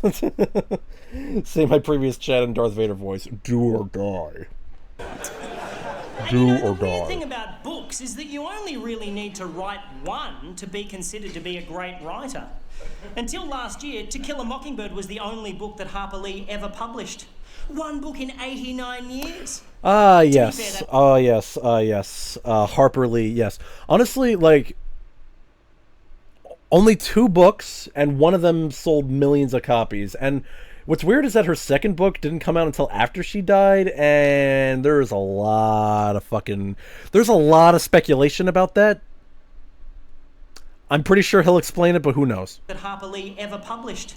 Just when bored or need that post-nuclear. Exactly, that's what I'm saying. To be fair, that book did win the Pulitzer Prize and sold over 40 million copies. So she... Bro, 40 million copies? Like, I don't know how much, like, the book costed back then, but that's still, like, millions. Like, that's probably, like, close to $1 billion. Even in, like, the fucking 1930s or whatever the fuck that book came out. Like, imagine that shit, bro. And, like, imagine putting that shit in the bank and getting all that fucking money. Not gonna lie, more people need to read Unbroken and watch its movie. Yeah, fair. I watched the To Kill a Mockingbird movie, and I'm not gonna lie, the story's kind of shit. I mean, sure, it like does fight for racism and all that stuff, and while I do respect that, wish the ending could have been better because it kind of just the fact that the black guy had to die was just kind of worse. I wish the black guy could have survived, or let alone avoided jail time. I wish things would have worked out for him, but instead he fucking died. Tragic, I know. Like, honestly, most of it didn't even like really make any sense, but you know what? It's fine. Unbroken was a movie, and book legit almost made me sick. I mean, honestly, I might read that. I mean, I'm not really much of a reader anymore because I stopped reading back when I graduated high school. So honestly, I might watch the movie. Didn't really need to do another one, did she? No, she really didn't. didn't. Are you going to write another book? Nah. Did you read the first one? Fucking nailed it! Fucking nailed it! I'm just doing the one. Just doing the one. Imagine if I did that, came up here, told one joke, and then stared at you for 58 minutes. You going to tell another joke? No. Did you hear the first one? Fucking nailed it! I'm just doing the one. I need to use that quote more. There's not many jobs where you can just do the one, is there? It's like, imagine like I did one stream and then just never streamed again. He's like, "Are you gonna do another stream?" And I was like, "Nope." Did you watch the first one? Fucking nailed it, bro. I need to do that more. Just writers and suicide bombers. Not many jobs where you can do just the one. Or maybe UFC fighters that get punched in the head so hard in their fucking first nailed it. That cerebral fluid. You gave me an idea, kitten. Thank you for that. Oh, that's fucked, Randy. Oh, what do you say? Fighters that get punched in the head so hard in their first bout that cerebral fluid trickles out of their eye sockets. Oh, that's fucked, Randy. Yeah, that ruined a lot of UFC careers. It's pretty much the perfect example of why we're sort of festering in this evolutionary cul-de-sac, isn't it? Yeah. Welcome to planet Earth. There's approximately 7 billion of us. As you can see, there's quite a few of us that don't have any clean drinking water. Oh, here's a large group of us that get paid millions of dollars to knee each other in the face. So, obviously still ironing out a few of the kinks. Mm-hmm. Martial arts, mixed or otherwise, should not be the domain of fat-necked ruffians trying to stomp on each other's ballsack. Unfortunately, we still love it. Unfortunately, we just love it. We just love watching two people absolutely beat the shit out of each other in a very sportsmanlike and championship sort of way. Because it's fucking entertaining as shit. That's just how it goes. Don't have clean drinking water like Flint, Michigan. Facts. Facts, honestly, bro. That's why I live in a good part of New York. Just as yoga should not be taught by 22-year-old gym instructors. Facts. Did a 1-week yoga retreat in Bali and Facts. get around in low-slung fisherman pants with a bindi and a plait, talking about mindfulness like they've ever. Bro, I swear that is actually facts, because those motherfuckers don't know what the fuck they were talking about half the time. It's like you tell them exactly what your diet is, like just like it's like that clip from Family Guy. It was like, hey, so what do you eat on a daily basis? And he's like, pizza. Yeah, you can't eat that. Why not? Because it's bad. Why? Because the ingredients, name one. That's, bro, it's the same shit. It's the same shit, and I fucking hate it. Can we just get some just get some 40-year-old freaking strong women? Because those are the best yoga instructors, because they actually know what the fuck they're talking about, because their lives have changed from doing this over the course of several different years. When you get a bunch of 20-year-olds who have only done this for a few weeks, they have no idea what the fuck they're talking about. So that's why I don't even enjoy exercising anymore, because I don't even know who to listen to anymore. So instead I just keep active, especially with my job. I'm neither fat nor fit. And honestly, I'm okay with that. Get machines from how heavy are the dumbbells you lift IRL. Any fucking life experience at all. I'm sorry, you can tell me to relax and center myself when you spend maybe 10 or 15 years considering what that actually means. Until then, go back to taking photos of the froth on your coffee and shut the fuck up. Facts. Fucking facts, bro. And I'm torn because I do yoga. I buy organic vegetables. I blindly sign internet petitions without reading the fine print, give myself a good old pat on the back and return to downloading hardcore pornography. Yes! I'm trying to be a good Buddhist, I'm trying. But it's even difficult to identify as Buddhist in the current climate without coming across as some sort of new age pompous twat. Just dip. Religion is always going to be controversial no matter what. Do I care? Fuck no. Dipping his toe into the what does it all mean kiddie pool while holding a beer in one hand, a cigarette in the other, and staring lecherously across the backyard at your cousin's tits. Jeez, Tamara's grown up since last Christmas, hasn't she? Mm-hmm. Buddha was just a dude who found enlightenment sometime around the 5th century, and he decided to stick around and talk about it, Yeah. And he made it clear that everything's optional, I guess. Here's the thing I've discovered. I think it's pretty nifty, but you can find that just sounds like religion in general. Everything's optional. He was kind of like a benevolent woodwork teacher, just overseeing the workshop, but allowing his students to discover for themselves which machine is most likely to cut their fucking head off. Fair enough. Fair enough. Who was that one, Gareth? Well done. A plus, buddy. A plus for you. And there's been loads of other Buddhas since, right? But they haven't necessarily felt the calling to stick around and talk about it. I guess they just become enlightened and fuck off. Like the Pope. I think that's fantastic. Sounds like IKEA pamphlet. Facts. Are you only enlightened if you're able to share it with people? If I write a book and nobody reads it, is it still art? Huh. What is the collective noun for monkeys? What?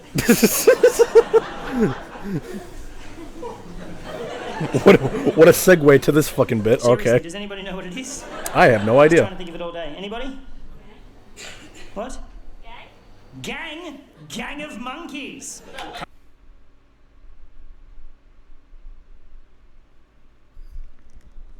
That was a very racist statement. I'm just pointing that out. Coming from my gang of monkeys. We're a little gang of monkeys. It's not gang. Anybody else? If you come up with something stupid, I'll sing a dumb song about it. The What else? Frieza Force. Wow, What is okay. Well, actually, wouldn't that... No, actually, no. That would be the opposite of the Frieza Force. Wouldn't it just be the Saiyans? Because the Saiyans were the monkeys. The Frieza Force were just an unnamed race of aliens, according to Xenoverse. If you come up with something stupid, I'll sing a dumb song about it. What else? What is it? Oh, you people are fucked. I don't know. Anybody know what it is? It's not barrel. But like, It's not even useful information. Like, I mean, you could just say a bunch of fucking monkeys. So, like, nobody ever says, like, you know, frickin' pack or whatever the hell. They just say it's just a bunch of fucking monkeys over there. You know, like, no one ever fucking... Who cares? Who cares? Nobody cares anymore. Because people don't talk like this anymore. Technically, they have a name, Frost Demons. Yeah, okay, honestly, it was always very weird, because, like, whenever you play Xenoverse, it would always say, quote, Frieza Race. Like, they didn't have, like, an official name for it. It was always very weird. But honestly, Frost Demons, very good name. I like that. But unfortunately, there was already a dude named Frost in the show, so it's probably a little inconsistent to name them that, but sure, it's still a cool fucking name. it's Troop. What Troop. did you say, gang? What's your name? Who said gang? Where are you? Victoria?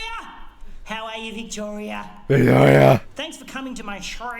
Hey, Victoria, riddle me this, my sister. Have you read Go Set a Watchman, Harper Lee's new book? Oh yeah, Go Set a Watchman. Yeah, that was the book that was released after Harper Lee died. I don't know the full story, but I don't know what the legality was behind that. I'm assuming like someone of her family released it, but I don't fucking know. Because like she made a vow never to like release another book. Anybody read it? Yeah. Half. That is the best book review ever. I read half. Yeah, I read half. I skimmed it. Has anybody read To Kill a Mockingbird? Oh yes. Yes, we read it at school. Yes, we did. Shut the fuck up. For those of you who haven't, if you don't know what I'm talking about, Go Set a Watchman. I've never was read the book. Harper Lee book that came out last year, right? And if you don't know the backstory, all right, I'll just fill you in. Victoria. Oh, good. listen Okay, up. he's telling the backstory. I'm actually curious about this. Basically, Harper Lee, right? So Harper Lee, she had a stroke in 2007, and until she died earlier this year, she was in like assisted care. She was in a wheelchair. She was deaf and she was blind. She was basically Helen Keller after, from 2007, till 2017. She was Helen Keller for 10 years. It's actually very sad to think about. You know what I mean? It's like, do you really even want to live after that? Like, just complete darkness and silence for 10 fucking years? I mean, sure, you can still feel, but you'll just feel like you're in a fever dream. You won't even feel like, you're alive, really. I mean, honestly, I've never experienced that sort of thing. I don't know how Helen Keller felt before she learned all the things. But who knows? Who knows, honestly? And her sister Alice had been taking care of all of her affairs until So Alice was the one who released the book, I think. And her sister Alice had been taking care of all of her affairs until Alice died in 2014 at the age of 103. Wait, 2014? That makes even less sense. I remember that being a game around being blind. I forgot the name of it. Yeah, I don't remember either. That actually reminded me too. But yeah, okay. So did she really have any family that released the book? Alice died in 2014 at the age of 103, like a fucking boss. Respect, triple digit age. Anyway, before Alice died, she was pretty much the last line of defense between Harper and this lawyer that had just that makes more sense. Wings, right? And when Alice died, this lawyer just happened to discover the manuscript for Go Set a Watchman in the locked safety deposit box in an obscure vault in a random bank where it had been busy minding its own business for the last 56 and a half. Not gonna lie, kinda sus, my dude. Kinda sus. Blind touch, that's what it was. Oh, okay. Hold on. I'm actually gonna look at that. Give me a second.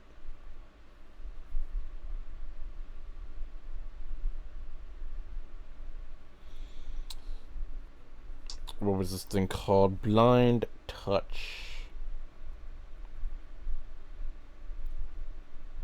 Alright, I will touch that later. Anyways. Years. And according to the lawyer, lawyer was delighted that the manuscript was discovered and suddenly reversed her lifelong vow to never, ever, ever publish another book ever, ever again, particularly not Go Set a Watchman, which she actually wrote before To Kill a Mockingbird and didn't think was very good. Other people think that maybe the lawyer was attempting to get filthy rich by brutally fist-fucking an 89-year-old stroke victim. But the question is... What? I mean, yes, I 1000% agree. That's probably what happened. But God, I don't know about that.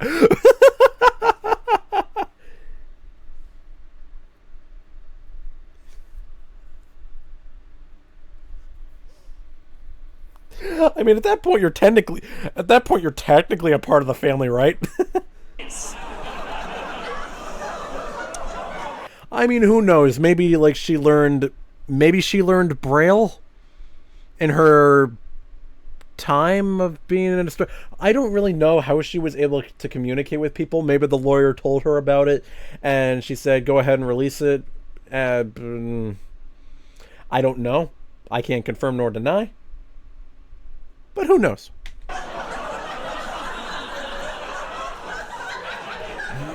The question is, if To Kill a Mockingbird had have stayed in that vault alongside this newly discovered manuscript, would it still technically be a work of literary genius? That's a good question. Or is it only once something's been evaluated by the world and possibly someone That's exactly what I'm thinking, honestly. That it's considered to be valid artistic expression? Very good question, honestly. Only art once it's been witnessed? That, honestly... Like, I honestly been thinking about that myself a lot recently. It's like, how can I determine whether something is good or bad? Is it based on other people's opinions or my own?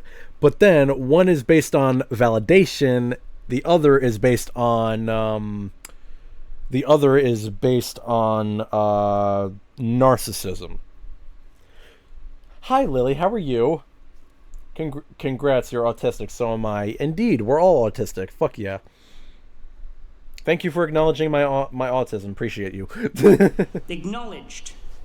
If I don't take a bow at the end of this show, does it devalue the performance? Maybe. Will you feel unsatisfied? Probably not. Or rejected? Shut the fuck up.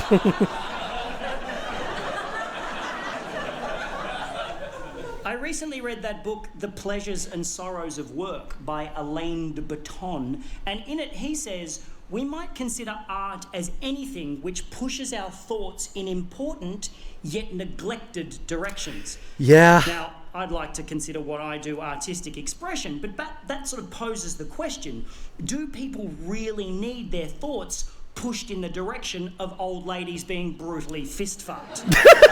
Is that my artistic legacy? Is that what I'm going to leave behind? You know, oh, Randy, he was the old lady fisting guy, wasn't he? Yeah, very droll, very droll. That's what I want to be remembered as. Because Ernest Hemingway is remembered more for his literary... Lily, I'm so glad that you came here after the context of that particular phrase. I'm like, excuse me? What the fuck are you watching? I'm watching Randy Feltface. He is a public comedian who is way funnier than me, so we're gonna go ahead and we're pretty much reacting to this because my arm is currently injured at the moment and I'm trying to rest it and stream at the same time. So I'd say this is pretty productive work if you want my opinion. Why is he fisting grandmas? It was something about Harper Lee who made To Kill a Mockingbird because of some shit with a lawyer. Yeah, it's a whole thing. Either way, he's fist fucking old ladies. Yeah. Because Ernest Hemingway is remembered more for his literary talents than for being an insufferable cunt with a penchant for killing shit and cheating on his multiple wives. Indeed. Does his artistic legacy outshine his tactless and unfortunate personal life? I mean, I did say his autobiography was more interesting than the books he actually wrote, and I still stand by that. So, yeah, no, I'd say it's probably good both ways for him. Is it better to be a mindful human that leaves no palpable remnants of artistry behind, or a violently unlikable sexual deviant that shits handfuls of heartbreakingly beautiful sonnets and sonatas out of his asshole before brunch? Because it's the image of the tortured, self-destructive artist that prevails 9 times out of 10. Amy Winehouse was just a girl that wanted to sing some songs. Yeah. You know what I mean? So,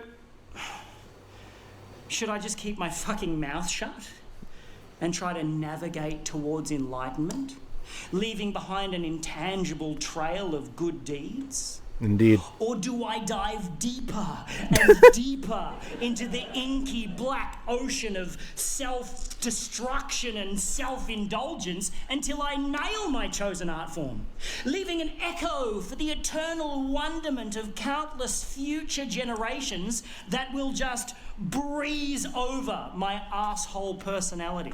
I like the way he like explains things. It's like he's putting everything. He's like massively like overcompensating his explanations. And honestly, that's probably the best way to make something sound remotely interesting, especially if you have a very good personality such as I.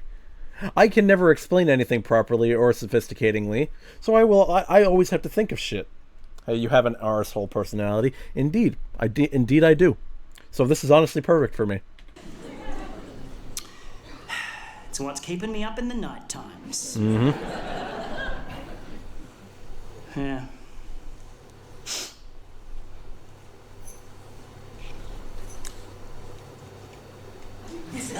Yep.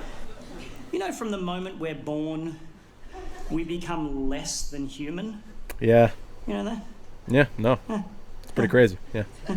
Yeah. All the bacteria from our mother is passed on to us on the way out of the womb, and from then on, we just continue to collect shit on the inside and the outside until the day we expire. Yeah, no. Occasionally you get to choose what that shit is, but most of the time you have very little say in where it comes from or when. Yeah, no, true.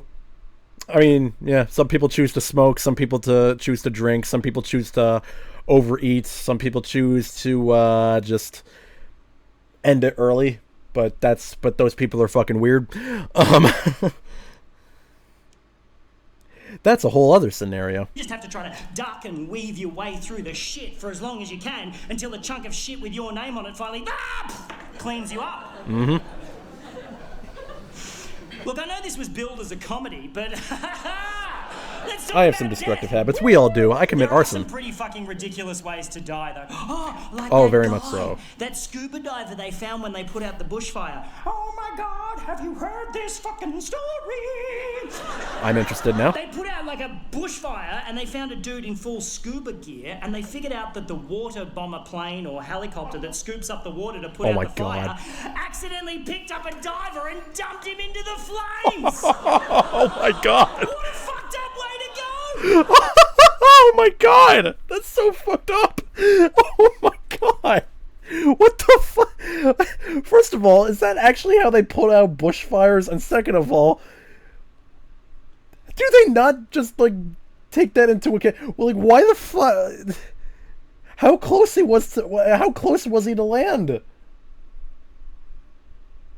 Can that be replaced with Show Tucker? That's what I'm fucking asking. Like there are worse people who need to deserve that. Fuck me, dude. Jesus Christ. It's pretty much the polar opposite of he died peacefully in his sleep, isn't it?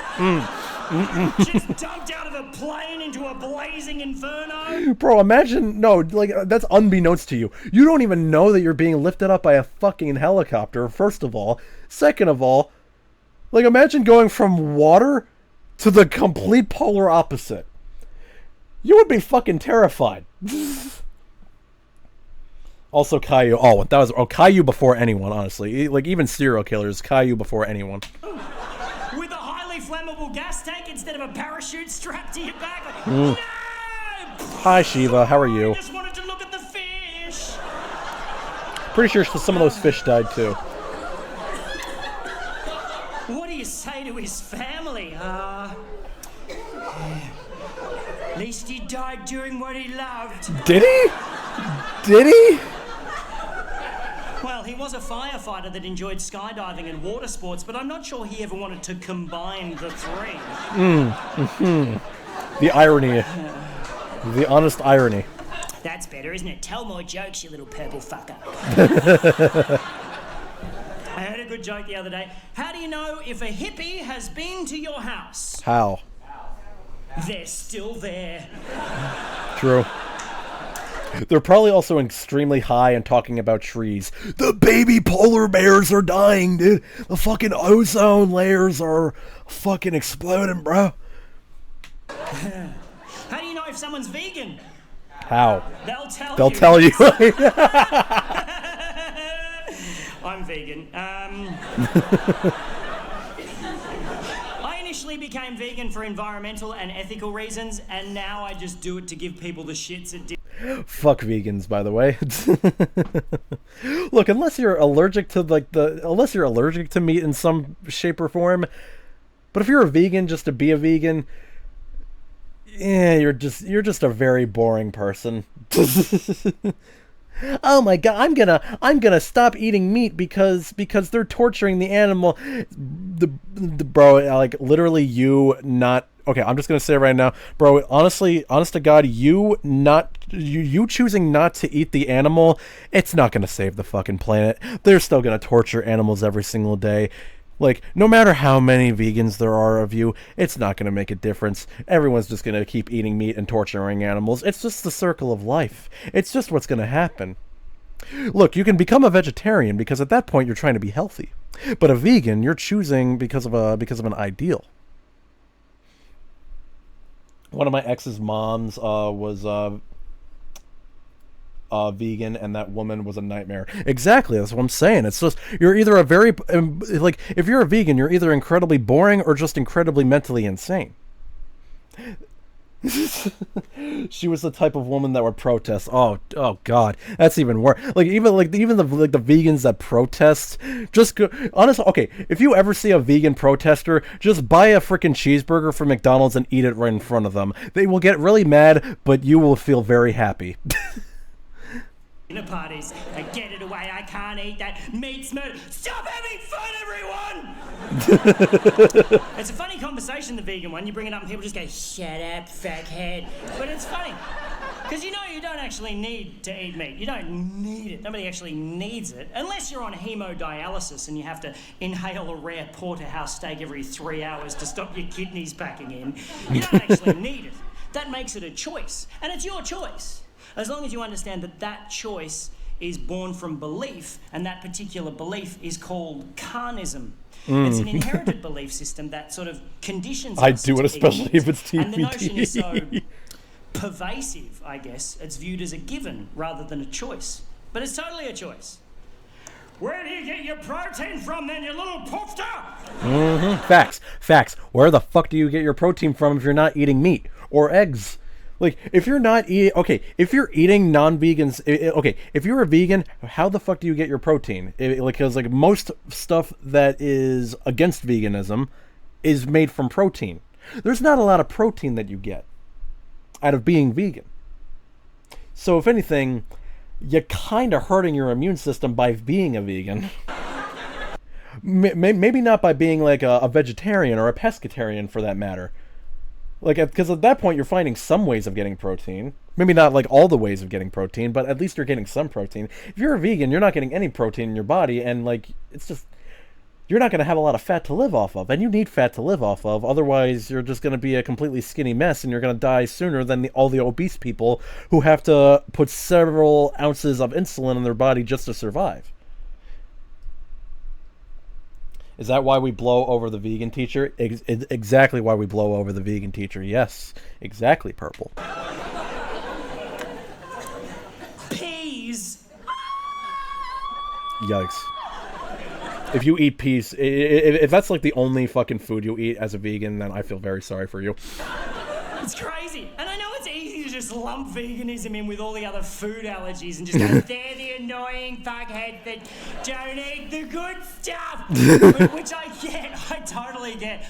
We're having Christmas at my house this year, right? 3 months out, my cousin calls me to discuss her son, my cousin's son, which makes him... Second cousin. Someone I couldn't give a fuck about. She calls me up. The first thing she says, she doesn't even say hello. The first thing she says is, Brayden can't have blue. What? What the fuck? What the fuck? Brayden can't eat blue foods. How the fuck can you determine that? And also, who the fuck told you that shit? Star, thank you so much for the raid. I appreciate you. How was your stream? Thank you so much. We're reacting to Randy Feltface's comedy act. How was your stream? What did you guys do? I'm going to give you a shout out if I can. Give me a second. Slash shout out. What the fuck is your name? Star.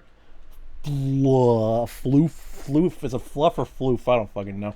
I'm just saying stuff just to do. Anyway, the shout out worked. Hey, it worked. I am good at streaming. Look at me go.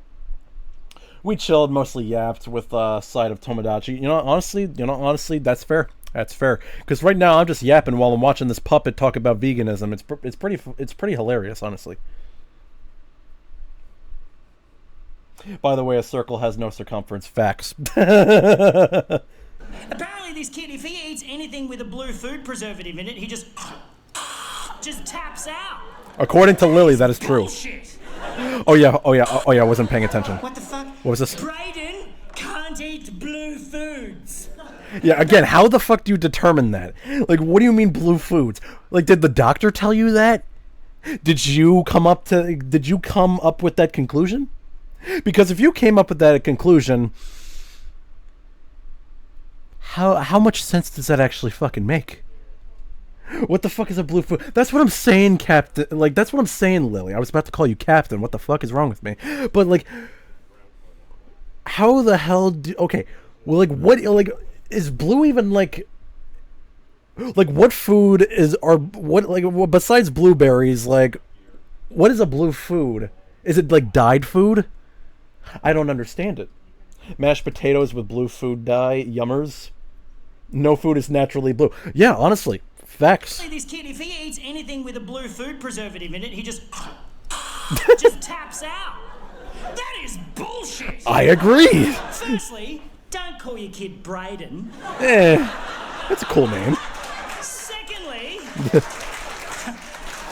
Secondly, blue is not even a natural color for foodstuffs. Exactly. It's very rarely in nature. Name me one blue food. Blueberries. Blueberries are fucking purple. You know, honestly fair. Yeah, no, they are purple. Because, like, okay, you know, that actually has me thinking. You know how the, like, candies have, like, blue raspberry flavor? What the fuck is blue raspberry? Blue raspberries are not a thing. I'm gonna tell you something. I timed that well. Yes, you did. That was fucking great.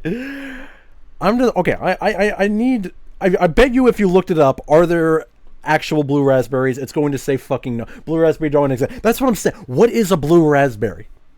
Is it just a raspberry flavor that just so happens to be blue? Because that makes even less sense. Just make it raspberry. Oh, I guess like the most sense that I could come up with was that they didn't want to match too many like red colors because some people might think it's cherry. But then what the fuck is strawberry flavored if you're gonna match the? Is like cherry flavored just a slightly darker version of strawberry? I guess you can technically associate cherry as red and strawberry as pink, but not every candy flavor does that.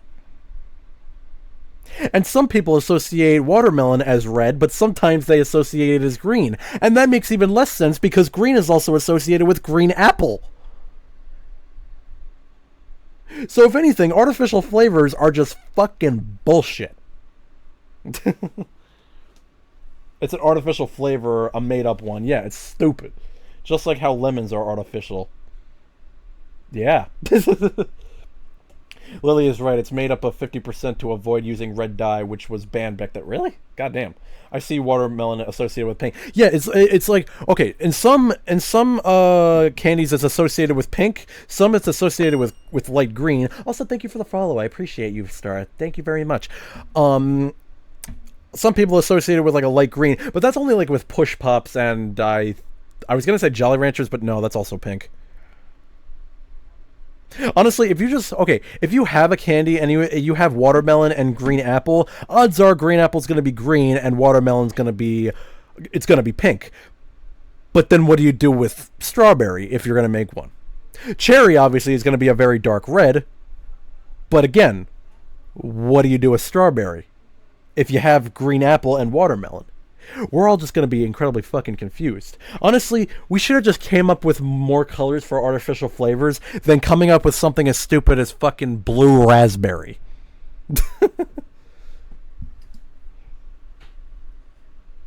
I can't see green, so fuck you. You know, honestly, fair enough. I forgot you were colorblind in the green sort of area. Anyways, back to the blue foods. I'm talking about Mentos blue, like 7-Eleven slushy blue. What flavor is that? Just get rid of green entirely.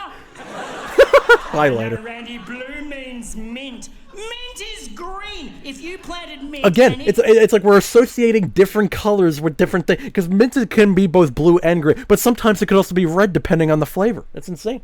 I can't wait for the release of Blap to come out. Hell yeah. Came up blue, you would set that shit on fire. And that's cool. It's cool. It's like ice. It's like water. Water is clear. The only time water is blue is when there's billions of tons exactly. of it. Exactly. Like people always say, hey, like imagine filling up like a bathtub for a power full of like blue Powerade or whatever. Like someone will ask you, why is the water blue? Why is the ocean blue? Yeah. Think about that one. In the one spot, and then it's got all sorts of shit in it, like salt and sharks. Blue means sharks in it. Remember, kids, blue means sharks. It's got sharks in it. Technically, the ocean is everything but blue. Yeah, no. It's a mix of a lot of different shit. It shits me how they immediately go out and kill the shark. Like, oh, it's gone rogue. It's gone rogue. No, it hasn't. It's just doing what millions of years of evolution have programmed it to do. Fucking. That's what we should have called it instead of blue raspberry. Call it shark flavored because apparently blue means sharks. Swim around eating shit. Yeah, but.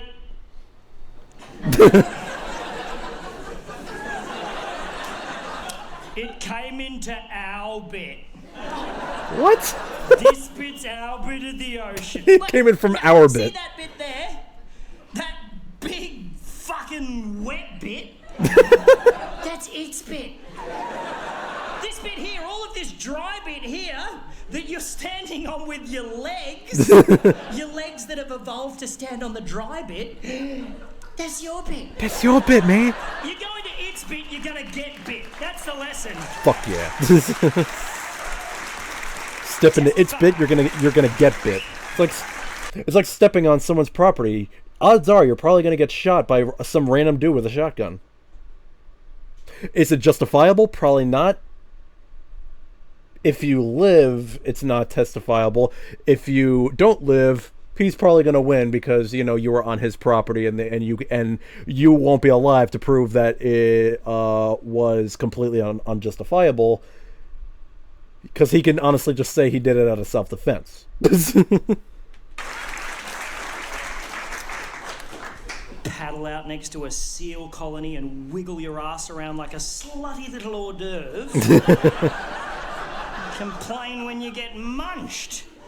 There's that weird disconnect, it's the same thing as carnism. It's like if I imagine a pig is just a pig and all pigs are the same, then I can detach what is on my plate from how it got there. It's just how most of us are brought up, But if you saw someone slit the throat of a Labrador, and then string it upside down to die an excruciating death, just squirming and bleeding out at the end I would still eat meat. I don't give a fuck. That's life. of a steel hook, you'd think it was a bit fucked. I mean, yeah. Okay. Hey, I'm not saying it's a good thing. I just choose to still eat meat regardless of that information. My goals in life is to be a slutty hors d'oeuvre. I feel like that's most people's goal in life, honestly. Or maybe you just need to be a VTuber, and that will always be your lifetime goal. That or just join Fansly, and then you pretty much achieve that goal. Who knows?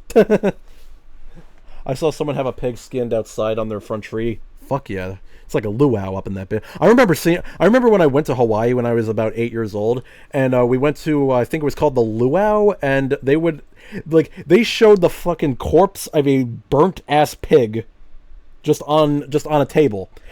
And somehow that did not traumatize me. Isn't that crazy? Okay, I feel like that's incredibly concerning for what kind of individual I was going to become. The fact that I saw a burnt corpse of a pig just sitting on a table at the age of 8 years old, and I didn't get traumatized. I thought it was cool. That should have just been an immediate sign that I am mentally insane. Honestly, yeah. That's metal as fuck. Fuck yeah, bro. How is a pig any different?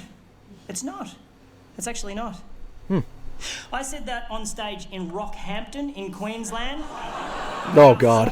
4 months ago, I was like, how is a pig any different? And a man in the audience yelled out, bacon! Facts. Facts, my friend. Touché, sir. You win this round. He actually came up to me after the show. I was standing at the merch desk, not selling anything, and I saw him coming from the other side of the room. He's this massive dude. He's like, oh, God. You're a large man. He said, I was the one that said bacon. He's like, fucking don't kill me. He goes, nah, you're right, mate. You're right, mate. The Australian collective phrase for I'm gonna, like, that was not okay, I will kill you, but we cool.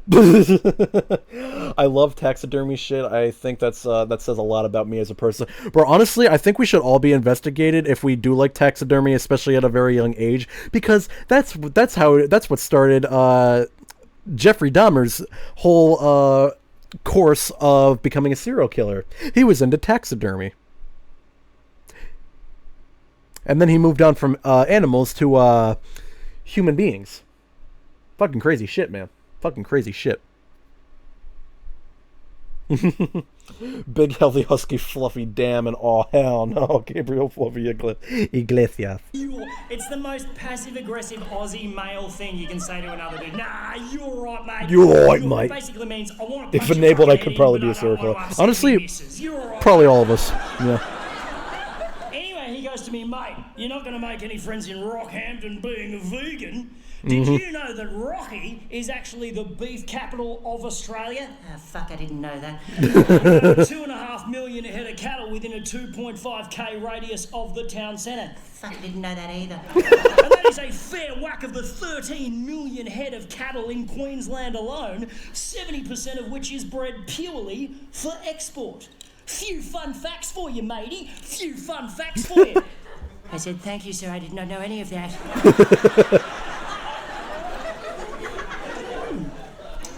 Imagine talking about veganism in the the place where meat is well known. It's the meat capital of America. Crazy. You know that globally, cows produce 38% more greenhouse gas than every single car, truck, bus, boat, train, and plane combined each year. That breeding animals for food uses up 1/3 of the planet's fresh water, takes up 45% of the Earth's surface, and is responsible for a whopping 91% of Amazon destruction, making it the #1 leading cause of species extinction, resource consumption, and environmental degradation, destroying the planet on a daily basis. Touche, but I still don't care. I will still eat meat. Because you know what? Nothing's gonna change. We're all still gonna eat meat, regardless of how many vegans are in the world. Haha. Hilarious, honestly. Meat capital of America. I thought that was Texas. I could just imagine a vegan caveman being like, nah, I can't eat the mammoth you hunted for a week. I found an apple. It's like, you're not going to survive off of a fucking apple. We got a big-ass fucking elephant with tusks. We got a big-ass elephant with tusks full of, like full of a bunch of goddamn meat, and all we got is a fucking apple? Don't worry. We will make sure to dictate your will by the end of the week. Few fun facts for you, matey! Few fun facts for ya! Now, I'm aware this is in danger of becoming a TED Talk at this point. I know. Jeez, there's a lot of statistics. Is it going to be a... Yay, statistics, fun facts, debating on the livelihood of animals. PETA, honestly, fuck PETA. After, like, bro, honestly, I used to support PETA until they released that freaking tweet of Silent Suzuka with a bleeding leg. That pissed me off. Like that just upset the fuck out of me. And I used to like PETA, and I used to like, you know, I used to like PETA, like, but ever since they did that, I just felt, you know, it was a bit hypocritical. It was a little bit hypocritical, especially since Japan doesn't even gamble on horse races. So that was just an unfair judgment.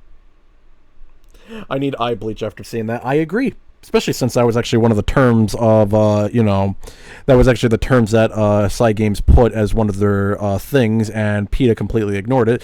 Honestly, I don't remember if they sued them for that or not.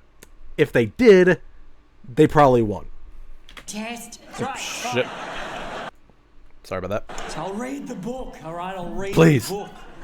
Read the I'm damn not book. forcing my opinions on you. I'm merely saying them with a microphone. You're paying for it. Sounds like a debate. No, seriously. Okay, here we go. Alright, I'm gonna read the book. Plus half of Uma is owned by Yakuza. Hey, Peter, 24-hour Cinderella, pay for you. I honestly forgot that they were owned by the Yakuza. Ooh, shit, bro. If I get claimed for copyright laws based on my freaking English fan dub for Uma Musume, I'm probably gonna get hunted by the Japanese mafia. But you know what?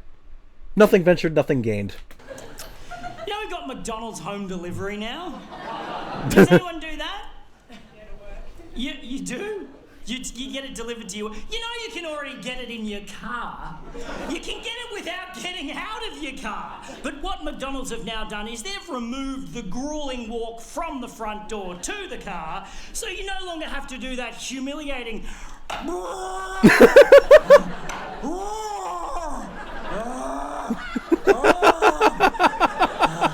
Now I have to open my car door. Oh, God damn it. No, I have to open my car door. That's exactly how I would fucking talk if I was trying to be nonsensical. I hope not. I heard they went as bad as they seem. I mean, okay, Cygames is not that bad in terms of copyright law. I mean, they let me have the first episode. Of course, I did get like a music copyright claim, but I'm still able to have the episode on there. So I'm guessing I could probably make the rest of the series, but who honestly knows? We'll see what happens.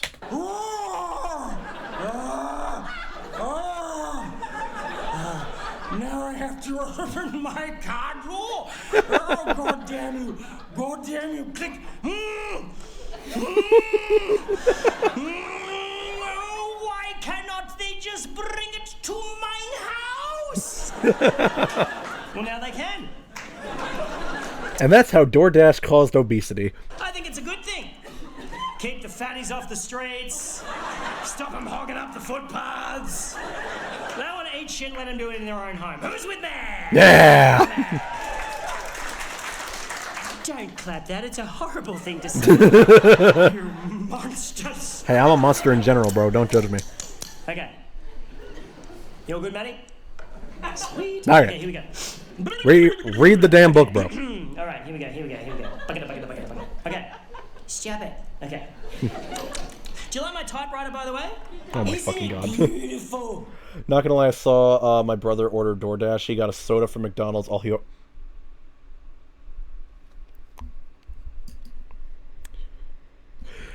So let me get this straight. Your brother ordered a soda from McDonald's on DoorDash when he could have gotten a cheaper version from a convenience store, which also is on DoorDash.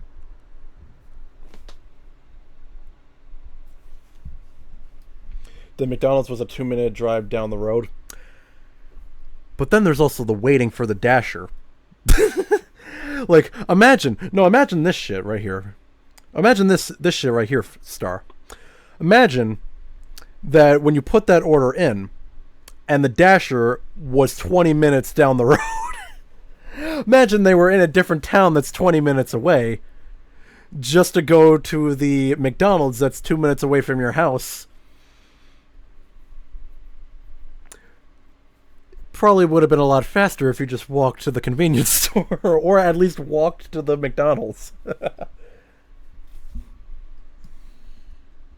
It's basically here just as a prop, but occasionally Your brother is stupid. I'm always tempted to just go over and go. Da da da da da da da da da da. Few Murder She Wrote fans in the house, they are. Indeed. Everybody else going, what? What is that? Sounds like an old person's joke. Oh man. It is. Most jokes are old people jokes. Here we go. Okay, fuck. Okay, here we go. Okay. Walking to Sky. Yeah. Chapter 1. I bought a bookshelf on... Oh, this is the story. Okay. I was actually hoping to get to this point. Okay. So, this story, okay, but I've never heard this story. I have never seen this story. I have just seen so many VTubers and content creators reacting to this story.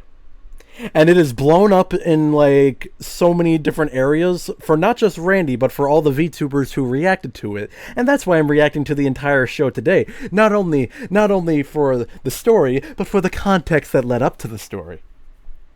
And so far, we're doing pretty good. I've never heard of this at all. I know the story, how flesh tubers have reacted to it. Yeah, no, it's like it is a very popular story for whatever reason. I don't know what the story is about. All I know is that Randy bought a bookshelf on Gumtree, and let's see what it is. Who even is this? Oh, this is Randy Feltface. He's a puppet comedian. He's pretty good. I've only ever seen one of his shows. It was called Purple Privilege or whatever. I might react to that again. I watched it back in 2020. I only remember one thing about a weed brownie, and that was about it. And now I'm about to listen to the bookshelf on Gumtree. Okay, here we go. This is the story. Walking to Sky. I bought a bookshelf on Gumtree recently. It was an amazing experience. I'll quickly tell you about it and then I'll read the book. But I found... Okay, in summary, Gumtree, from what I've looked up, it's basically Facebook Marketplace. People just put shit on their page, and then you can just meet them in person to go buy it rather than eBay just delivering it for you. It's probably, I don't know if it's more or less convenient, but it's probably less expensive than paying for their delivery fees. Anyways. I found it strange because it made me start to think about the way our methods of communication have sort of changed over the years. You know, in the old days, if you wanted a bookshelf, you'd just go see Gareth the bookshelf guy. He was the dude in your tribe that made the bookshelves. He had a little bookshelf. I've always wanted a Gareth in my tribe. Now any mad bastard can sell their shit on Gumtree. Fuck yeah. I mean? As a species, we're sort of able to cope with knowing and gossiping about around 100 or 150 people. That's the limit of our tribe. Any more than that, it starts to get confusing, which is why we created abstract constructs like territories and deities. Yeah, no, it's pretty much Twitter for me. There's a very extreme collective amount of people that you got to worry about. It does get confusing, but that's because that's why you just need to shut off a majority of people from your brain, just so you don't have to worry about who to worry about. You can separate the stalkers from the scammers to the actual good people. Now, sometimes the good people might still be stalkers, but you don't know that until they DM you all of a sudden and say that they want pictures of your feet. Anyways, let's continue with the story. to unite larger groups of people under an imaginary common factor. And it works a treat because we only really gather en masse on special occasions. Facts. But I think like social media I'm gathering en masse next weekend. Fuck yeah, I'm having a family reunion. and it's fucking all that up, you know. I don't think we're Yeah, social media able to really deal is, with the honestly. thousands of people we're connected. No, because like honestly, social media has really like okay. Even though like it's the majority of the thing I use in life, like social media, like it has really ruined a lot of things. Like since nobody really sees each other in person anymore, people just mainly text each other and it's like, hey, what's going on with your life? Yeah, nobody really like, I mean, before that we had mailing letters, but nobody wanted to wait 3 days just to wait for a fucking response, right? So they just went to see each other in person, and that was probably better for them. It's fucking all that up, you know. I don't think we're able to deal with the thousands of people we're connected to on a daily basis, and as a result, we neglect our immediate 150. You know, that's why I never get invited to parties anymore. It's not because I ramble on about veganism and fisting old ladies. It's because I'm not on Facebook and everybody just assumes you are. Oh my god, bro! Like, no, that's honestly facts. Like every single time I meet someone or like anyone in my family, they will like ask me, "Hey, do you have Snapchat? Do you have Instagram?" Yes, but I don't use them. I'm probably more active on YouTube, Twitch, and Twitter and Discord than literally anything else. Hell, I'm more active on Reddit than I am on Instagram. Because I just don't care anymore. You know, I used to care so much about like other people's opinion of me, like the people I actually knew in real life. Whenever like I released like videos on Instagram or my story, it's like, do I really need that? Do I really need validation? Like, I should just be happy with the kind of person I am. The people at my work assume I'm on Facebook. Exactly, that's what I'm saying, man. They'd be like, what do you mean you don't have Facebook? You're a young person. Okay, first of all, Facebook isn't even a young person thing anymore. I guarantee you there's not a single young person that uses Facebook anymore. Nowadays, young people use Twitter just to get mad at other people for having opinions, and they just be going on Discord just to stalk the people they meet online. Hi, Corner, how are you? Muggin'. Indeed. I am so behind on the births, deaths, and marriages of Yes! my friends. Yes! I feel like the time traveler's wife every time I go to a party. I'm like, this is Tim, he's our son, he's 6 now. Fucking didn't even know you were pregnant. That is so fucking relatable. Bro, that is so relatable. I did not even know that, okay, I have this freaking aunt that I barely even talk to. I did not even know that she had another kid. I did not even know that she had another kid. I have not seen her in like 5 years, and she said, "Oh, this is our son. He's 4." And it's like, "Oh, you had a kid. Cool." Like, how's it going? It's going good. We're just reacting to the story of Legends. I've never seen the story, but I'm curious to see. I had Facebook from 2010 to 2015. Haven't used it since.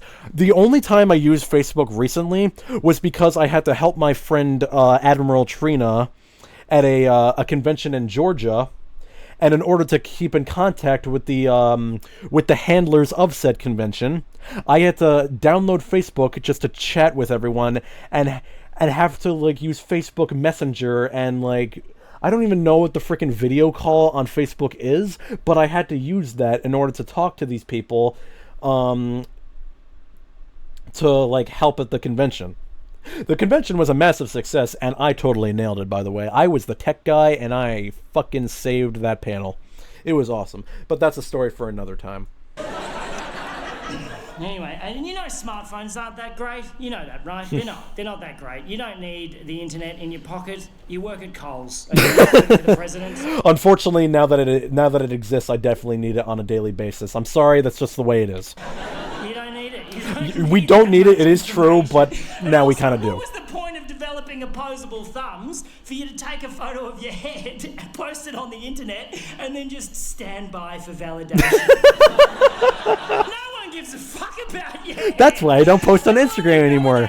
Stand by for validation. Post a photo of their own head on the internet and stand by for validation. That is why I do not post on Instagram anymore, because like he said, nobody gives a fuck about your head. It's like, because I used to, the only time I ever stand by for validation is when when I'm about to host like a very important event, or when I want you to give a fuck. It's when I want you to give a fuck about the thing that is happening in my life. That is the only time I stand by for validation. Other times, I like the rest of the time, I don't really care what people think about like me, but I only stand by for validation when I actually do care.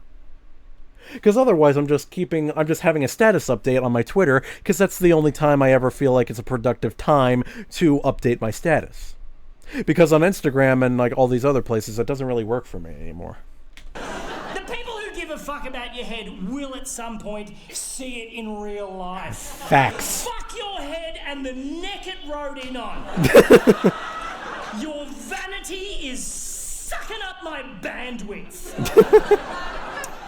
Anyway, this is what's going through my head as I'm on Gumtree looking for a bookshelf. Oh yeah, we're still talking about the bookshelf. When you put something in the search in Booktree, what the fuck? When you put something in the search on Gumtree, I'm having a stroke up here.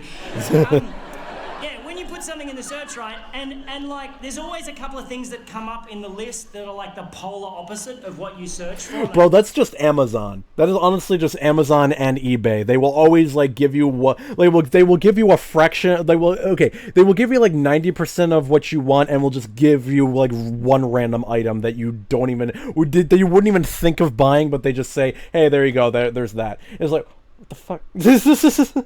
I mean, okay, it's good to know that this is on sale, but I didn't want that. I don't care. I wanted a Lego set. I don't want a fucking lawnmower. Shut up.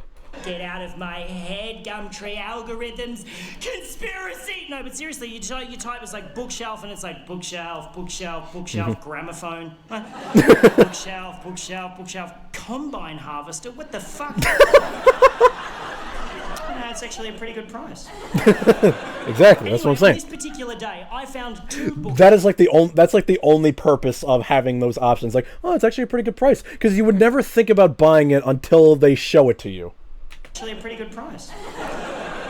Anyway, on this particular day, I found 2 bookshelves that worked for me in terms of cost and, more importantly, geographical convenience. Because I'd be fucked if I'm driving to Broadmeadows to pick up a bookshelf. Right? So, I type in bookshelf and I see the 2 things, and I'm like, okay, one seller is Kathy, the other is Morgan. I send them both the same text message. Hello, I saw your bookshelf on Gumtree. Is it still available?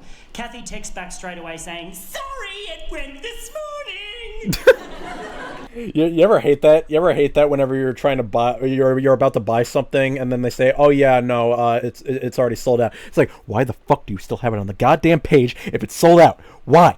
Are you just trying to tease me? It's like when I'm trying to buy like an anime figure or a plushie on Good Smile. Like, they will always show you exactly what you want, and then you'll be like, oh my god, it's such a good plushie, and then you read the next thing and it says currently unavailable. And then you just hear the Illuminati, and then a tear just like drops through. It just like goes down your cheek as you realize that the thing that you wanted so badly is gone, and now you have to go on eBay and pay like double the price of what it was originally worth. Me with pre-order plushies. It's the harsh reality. It's the harsh reality, man. That's cool, Kathy. I'm sorry I gave you an annoying voice in the retelling of this story. Sorry. The response came through a couple of minutes later and simply read, it was my wife's bookshelf. Well, that's fucking ominous. How do you respond to that? I don't fucking know. I wouldn't even know where to be. I wouldn't even know where to begin. How do you respond to that? Aside from the fact that it doesn't answer my fucking question. His use of past tense in that sentence unnerved me. Yeah, I'd imagine it would. I'm like, oh, I should probably just find another bookshelf. And then I noticed he lived in the suburb next to me, so I replied, is it still available? Honestly, good answer. Good answer. Don't even get into it. A why. Just a why. Is he asking me why I want to know if it's still available? Or is it a why for yes? He's so in the throes of grief that he can't manage the E and the S. I assume it's a Y for yes, so I respond, cool, I'll take it. When's a good time to come and pick it up? No reply for 15 minutes. I'm like, oh, he's forgotten about me. Yeah, you ever hate that? Like you send a DM to Discord on like, especially like on a productive conversation. You know what I'm saying? Like you're having a productive conversation with someone, and then all of a sudden they're just gone for like 2 hours. It's like I thought we were having a conversation. Like that was a very fun conversation, man. What the fuck? I thought we had a thing, man. Like why the fuck are you ghosting me for 2 hours? That's just me whenever I talk to. Yeah, exactly. Me ignoring you for a week. That's just me and you. That's just me talking to you, Lily. You're like at one point we're having a productive conversation, and then you just don't respond to me for like 3 days. I only get slightly angry at you, but that's only because I get concerned. Because like if you don't answer me, I assumed something bad happened to you. At least reply. Oh, I have to go. TTYL. Fact star. That's what I'm saying. It's like, oh, I have to go real quick. I'll be right back. Like it's like I know you really want to talk. I swear to God, every single person that I talk to that ghosts me for like 2 hours, they never say BRB. That's just like the thing that we never really think about. Because we never expect to have to say BRB in a text message. We only try to say that when we're in a call. Because when you're in a call with someone, you're kind of trapped in this one conversation for several hours at a time. But when it's a text message, you can answer them at any point you want. That's probably why we choose not to say BRB, because it's kind of pointless. But who knows? You screamed at me to acknowledge your autism. How the fuck am I supposed to respond to that? By watching the freaking autistic clips that I send you at random points in time, because that is how my day is going. Anyways, let's continue the story. But I'll find another bookshelf. And then when his reply actually does come through, I realise he spent those 15 minutes crafting his response because it's a fucking thesis. He must have felt so bad about only using a single consonant in his previous text that he just massively overcompensated with this one. Also, for some reason, felt that the use of punctuation entirely unnecessary. Oh my God, I fucking hate that shit. I am so, okay, I've learned through like so much conversation to always include punctuation. I probably had the biggest understanding for the English language, especially since like I had to have a deep understanding for it because I've been spending the majority of my time writing scripts. So it's pretty much numb to me, especially since I've wrote a bunch of papers in high school. I always just always use the proper punctuation. If it's not the proper punctuation, it's probably still fine, just as long as people know how to fucking read the shit that you put out there. Of course, if they don't understand, then you're kind of fucked, in which case it's going to just be an awkward conversation from that point onward. But who really gives a fuck? Because you're saying words that you think make sense, but in reality they kind of don't sometimes, but they make sense to you. And that's again, that's another conversation between me and Lily. You're also probably in multiple text combos. Yeah, honestly, yeah, that's probably why. Well, to be fair, like every single time someone sends me a DM, I like immediately respond. Not out of desperation, but just because I want to make sure that I'm up to date with all my notifications. Because I see a lot of streams on Twitch with people showing like their Discord, and they have like 99 notifications, and I'm like, bro, like my OCD will not allow me to keep unread notifications on Discord. I will always read the notification just to have it there. If it's a conversation that I feel like I can respond to, I will respond to it. If it's something that I don't, I just ignore it and move on with my life. I showed Bean the basketball and bread one. You gotta watch the urinal one. That one is fucking hilarious. Where's your only in one call? Where is your only in one call? Yeah, honestly, yeah, true. My mom, when wrong grammar.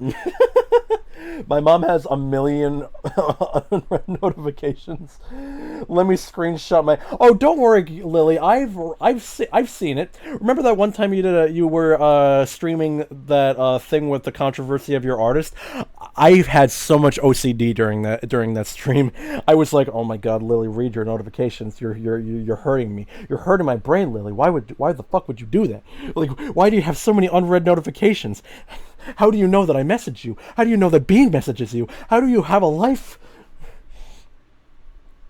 Honestly, that's just the curse with having OCD in general, and that's just the life that we must live. I can't stand having the red dot on the Discord icon, even more so when it's a numbered dot. Yeah, I'm okay with having the red dot there, but when there's a numbered dot, that's when my OCD triggers, and I need to figure out where that message came from. That is always the job that I have whenever it's whenever a DM just pops up. For me, you respond with emojis. Well, that's only because I don't know how to respond to it, or that's the best way I can respond to it. And honestly, I feel like I've expressed my appreciation for your coding in the past, that I don't think I need to express it even more, because at that point I'm just blowing smoke up your ass. So I'd rather just like keep it simple by sending that. And honestly, it's better to send my heart emoji than sending a thumbs up, because the thumbs up means that you don't care and you just want to skip past the conversation. The fact that I used my heart emoji just shows that I'm putting effort to make it look like I loved it, because I did. Even the white dot bothers me. Honestly, okay, I've learned to deal with it. I've just learned to deal with it. I don't know how to get rid of it, but frankly, I don't really give a fuck. I've just learned to just accept that as the universal term is all my messages are read. Well, all the messages that matter. Because, like, if it's a DM or, like, a mention on a Discord server, then, yeah, it's, like, that's when my OCD triggers. The dot... That's just unread messages across multiple server. Okay, speaking of which, the number just popped up, and there we go. Oh, it's from Lily. Go figure. Oh my God. Oh no. Oh, Lily, no. Oh no. You have 4 unread from me. What the fuck? What the fuck, Lily? What is? Oh my God, guys, look at. Oh no. Oh, no, shame. Everybody shame Lily in the chat right now, please. For the love of God, everyone just shame Lily in the chat right. Oh my God. Oh my God. Oh, it's disgusting. It's honestly disgusting, bro. Why would you do? Oh my God, there's more. Oh, there's more. Oh, look at all 11, 5, 31. Oh no. Oh God, it's 109. Oh, it's disgusting. Oh, it's gross. Oh my. Oh, you know what's worse, Lily? There's a right-click option where you can. There's an option where you can right-click a server and say "mark as read." Mark as read. You could probably just do that.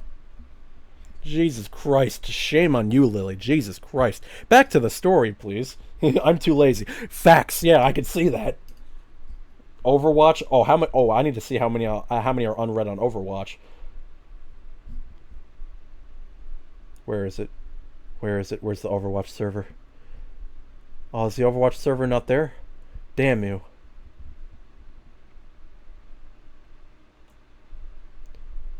You fool. Honestly, I kind of expected you to be in the Overwatch server. What are you sending me? 71 purple? 71? 70 goddamn 1. And 11. Okay, so see, Snapchat is fair because I never read anything on Snapchat. I always still have OCD whenever I have like a replied comment or like a like or something like that on TikTok, and same goes for Twitch, honestly. But on Discord, no excuse. Back to the story. So it's just one obscenely long sentence which reads, "You must come and pick up now. I only have short time here at house, and also it wide. So bring van or trailer in there stair, but I can help you carry downstairs. If you come park out front, walk up past ring bell, and I will help you carry it to trailer or van. I only accept cash, and if you do not come now, I will sell it someone else." Just the lack of like English communication in that text message just pisses me off. No, I meant oh, well, you meant ow, not Overwatch. I'm retarded. I'm not going to clear them out of spite. God damn it, Lily. You know what? You upset me. How about that? You upset me.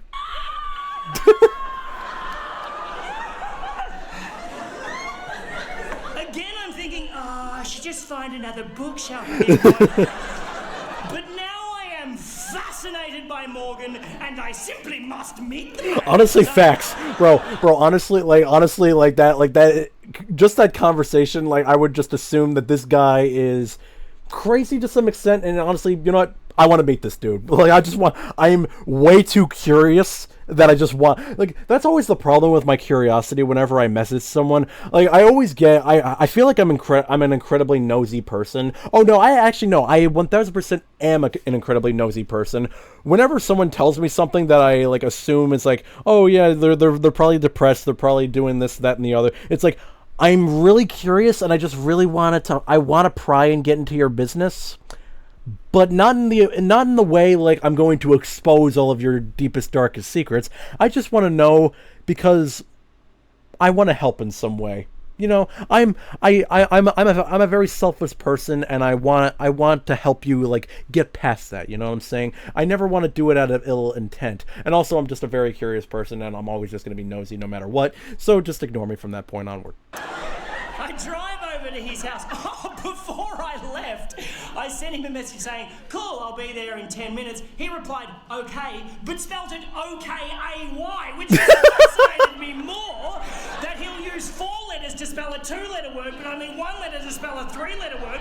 Morgan is off the fucking chain!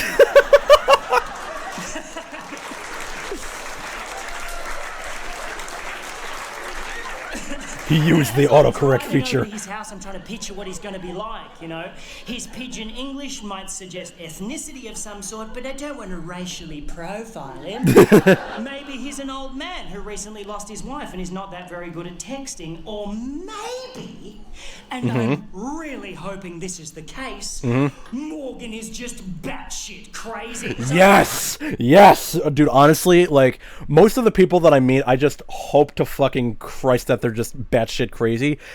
Not gonna lie, most of my friends are batshit crazy, especially, like, one of my friends in real life. He actually spent time in jail. For several years, in fact. And he is one of my closest friends. You wanna know why? Like, you always make friends with the psychopaths because they will be on your side as opposed to the other people's side. And honestly, he's just a fun dude. And you know what's funny? I might end up being roommates with him one day, and that's honestly terrifying to me. Me when I hear someone say My Little Ponies for girls, or you can't like Monster High, bro. Honestly, just watch anime, and then you won't feel shame in that at all. The thing that the iPhone is a separate account of all the same servers, basically. Well, at that point, just turn off notifications, or at least just for like certain settings. And yes, I heard My Little Ponies for girls a lot in school and high school. Yeah, and I used to pass that judgment onto other people. Like I had a friend that watched My Little Pony, and I kind of like said that to him one time. But you know, now that I watch anime and look at My Little Pony now, My Little Pony's for everyone. Anime is life, indeed. I have an uncle who served time, and he'd protect me hands down. That's what I'm saying, bro. See, not every psychopath is bad. Some psychopaths know who their allies are. I heard My Little Ponies for girls my whole life, and then I learned about bronies. They so many people learned about bronies, they made a convention about it. Isn't that crazy? Imagine going to the brony convention in Liechtenstein. Fucking crazy, bro. Hi, Colton. How are you? I get to his house and I go up to I park out front, walk up the path, ring bell, and I brace myself for the door to be opened by like an old man in a smoking jacket, wearing fishnet stockings and suspenders, just puffing on an opium pipe. This description is funny. No way. No, really, there's actually a brony convention. Look it up. Butler just creepily polishes a goldfish in the background. And then a tiny pug dog wearing a fez hat just trots up the hallway, sits on the mat, looks up at me and says, "Welcome to our lovely room."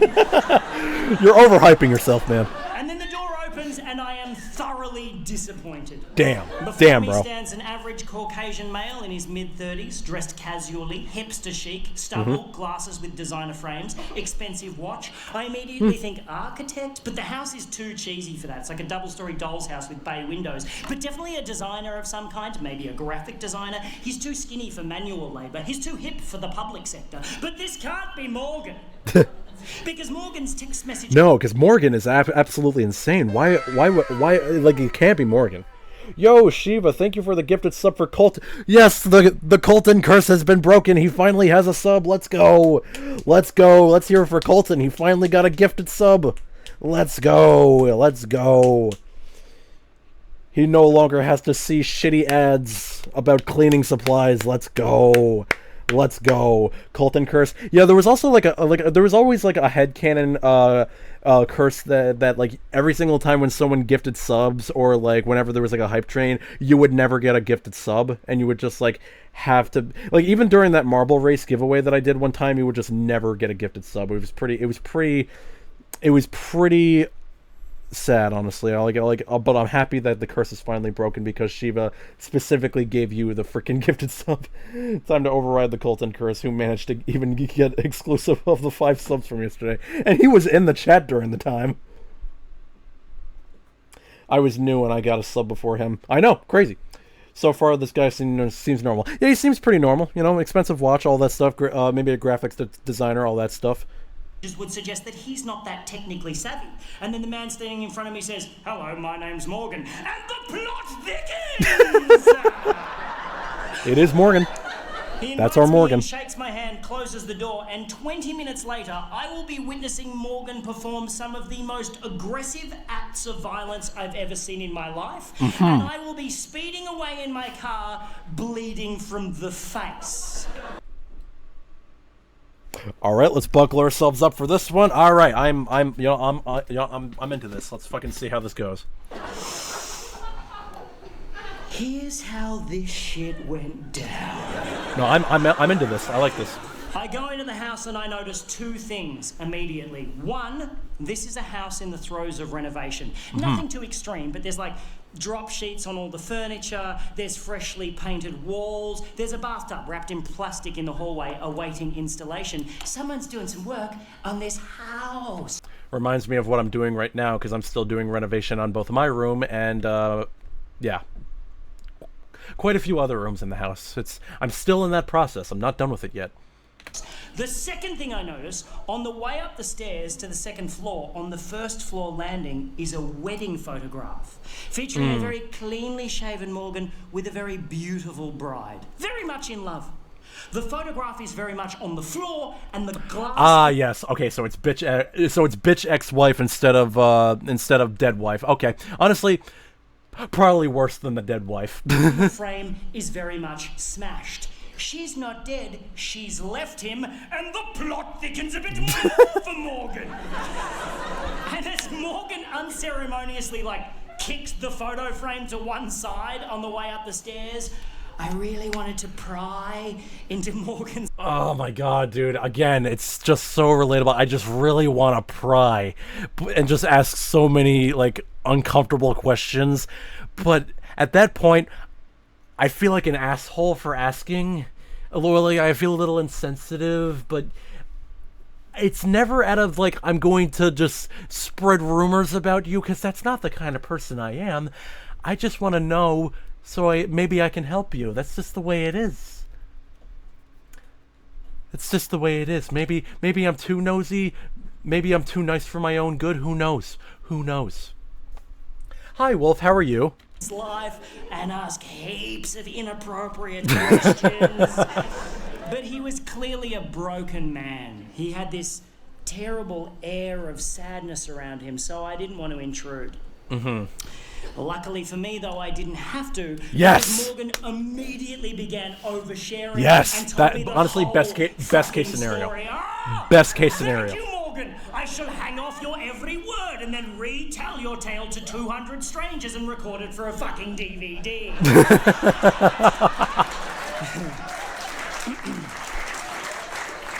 He is a graphic designer, yes, and he's really good at it.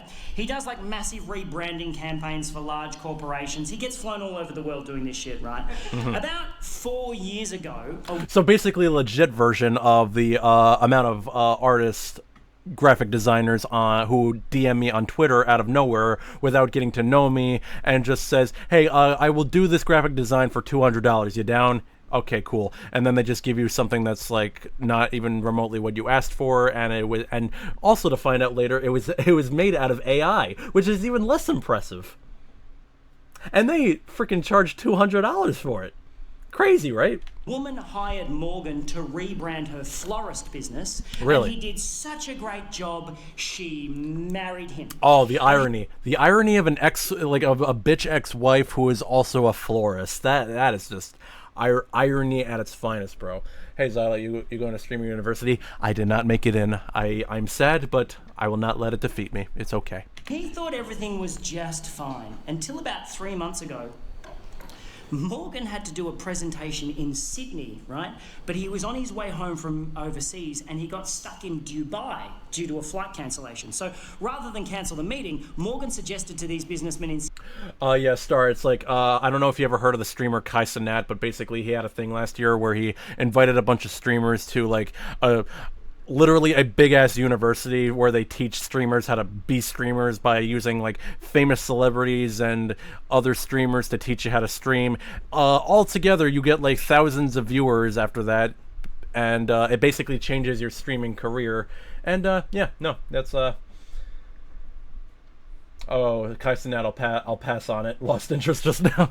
Yeah, I just wanted to be the first VTuber in Streamers University. It was just it was more of an ego thing than anything.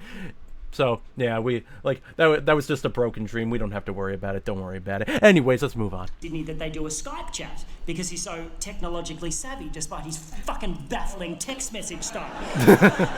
So Morgan checks into a hotel, cracks open his laptop and starts Skyping with this room full of businessmen in Sydney who are all watching Morgan on a massive screen on their boardroom wall, right? Mm-hmm. And everything's going great. Morgan is totally nailing it until about halfway through, he realises that a file he wants to show these dudes is on the desktop of his home computer back in his home office in Melbourne.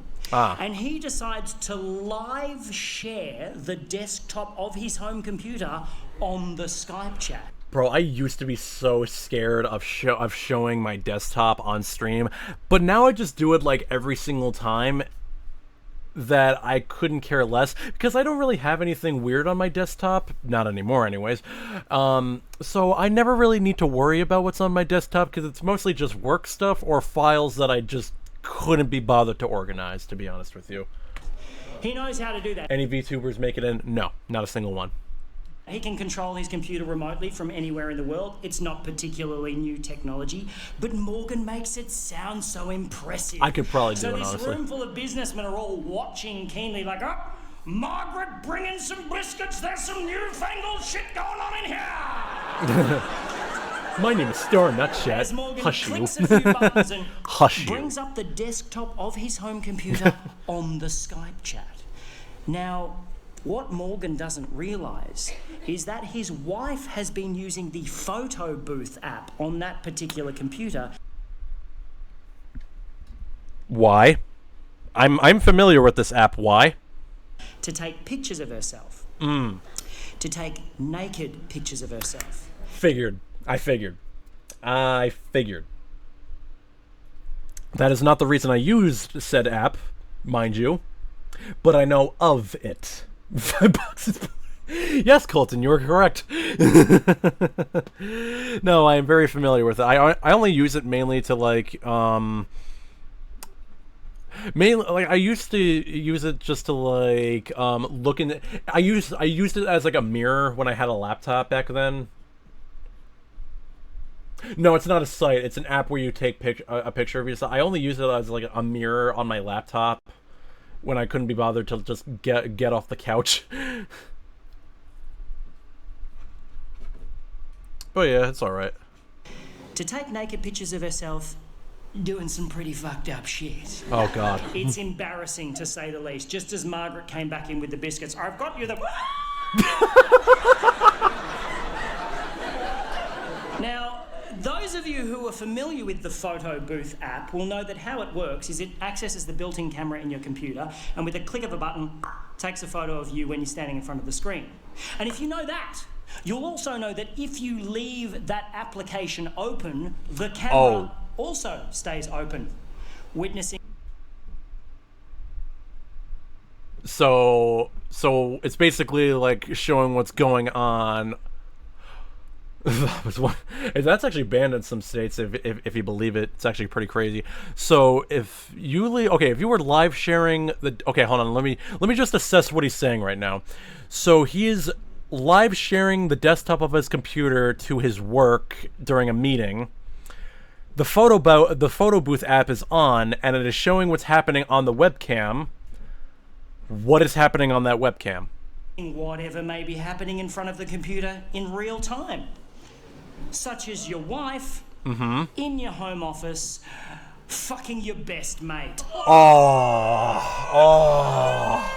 Morgan, no. I think we can all agree, men that get cucked, I think they deserve to beat their wives. Dude, can we all agree? Can we all agree on that? I think we can all collectively agree on that. Morgan then goes on to tell me she's keeping the house, his former best mate is moving in, and while they're out for the day happily shopping for fittings, Morgan must suffer the indignity of moving his shit out and selling... Oh, that's bullshit. Dude, that is like insult to injury right there. Imagine cheating on your husband and then getting everything. No, I mean, that's just a stereotype in general, but literally, like, not only do you get cucked, but you're also losing your house. Like, your entire life just ended in that instant. Like, he probably lost his job too. He honestly probably lost his job too because because whatever was happening in real time was showing during the meeting. It was probably unintentional, but the people at the meeting don't really know that, do they? He probably lost his job from that. Anger issue says yes. There you go. Stuff they don't want on Gumtree to this guy. It's at this point of the story that Morgan starts crying. He breaks down. Do not blame him. I do not blame the man. It's fucking horrible. Do not blame him. And I just want to give him a big hug and say everything's going to be all right, Morgan. It's all good, Morgan. But I am holding the full weight of a bookshelf halfway down a set of stairs. Why are we having this conversation while we're holding a bookshelf? Morgan is the only thing stopping that bookshelf from caving my face in. I was like, Morgan! Morgan managed to pull himself together for about 8 seconds and then just went bah and let the bookshelf go. I fell backwards. It literally rolled over me and took out the light hanging above the staircase. Bro, that almost happened to me when I was moving a I think it was like a gigantic shelf that was attached to my old bed, and we were going down the stairs, and the dog I almost died. Like the dog freaking distracted me, and I almost died. It was terrifying. Back, getting showered in broken glass, as the bookshelf turned end over end, it just went thunk right through a freshly painted wall at the bottom of the stairs. That is a tough bookshelf to go through a freshly painted wall. God damn. Fuck that cheating slut X. It's his house, and she and the new flavor of fucking week can find their own rat ass apartment and go to a fuckiesta until she finds another flavor of the week. Bro, honestly, I would kick her out of the goddamn house and say, "This is my house. Get the fuck out." You can keep the kids if there are any. I know I would rather pay child support than not live in a house. Just saying. I got a tiny cut on my forehead, which is just pissing blood for some reason. Apart from that, I'm fine. Morgan, however, he's not fine. Morgan is the opposite of fine. Something happened when the bookshelf lodged itself in the wall, and his sadness just went away in a second, and he started pissing himself laughing. Hysterical. And he had the creepiest laugh I've ever heard in my life. I'm standing going, this is weird, and he's going, like some sort of demonically possessed kookaburra.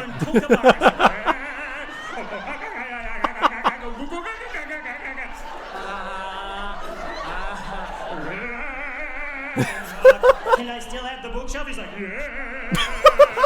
distracted from the wall. The bookshelf, incidentally, showing no sign of having just rolled down a staircase and smashed through the sick. wall. Okay, cool. We carried it out to my car. We had to stop about 6 times because Morgan was like, hang on a minute. We got it to my car, put it on the trailer, and Morgan was in such a great mood, he let me have the bookshelf for free. Ah, respect. Respect, bro. Respect. What a happy ending. What's up? And that's where the story should end. Oh, okay, good. Yes. More. There's more. Let's go. Something about the bookshelf going through the wall that flipped a fucking switch in Morgan's head, and he is now hungry for more destruction. Oh, so as no. I started tying the bookshelf down to my trailer, Morgan just strolls over to like an upright mailbox on the front lawn. Oh, and no. just starts trying to wrench it out of the ground, just really putting his back into it. He's like, I'm like, you okay, buddy? He's like, yep.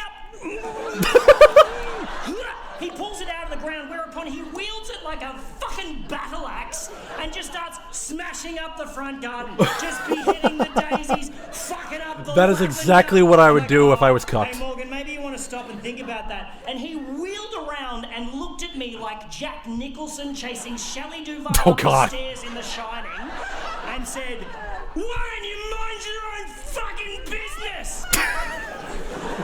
Yep. Bro, you mess with the bull, you get the horns. You do not want to mess with that. Yep, cool, man. Yep. Now, I like tying knots.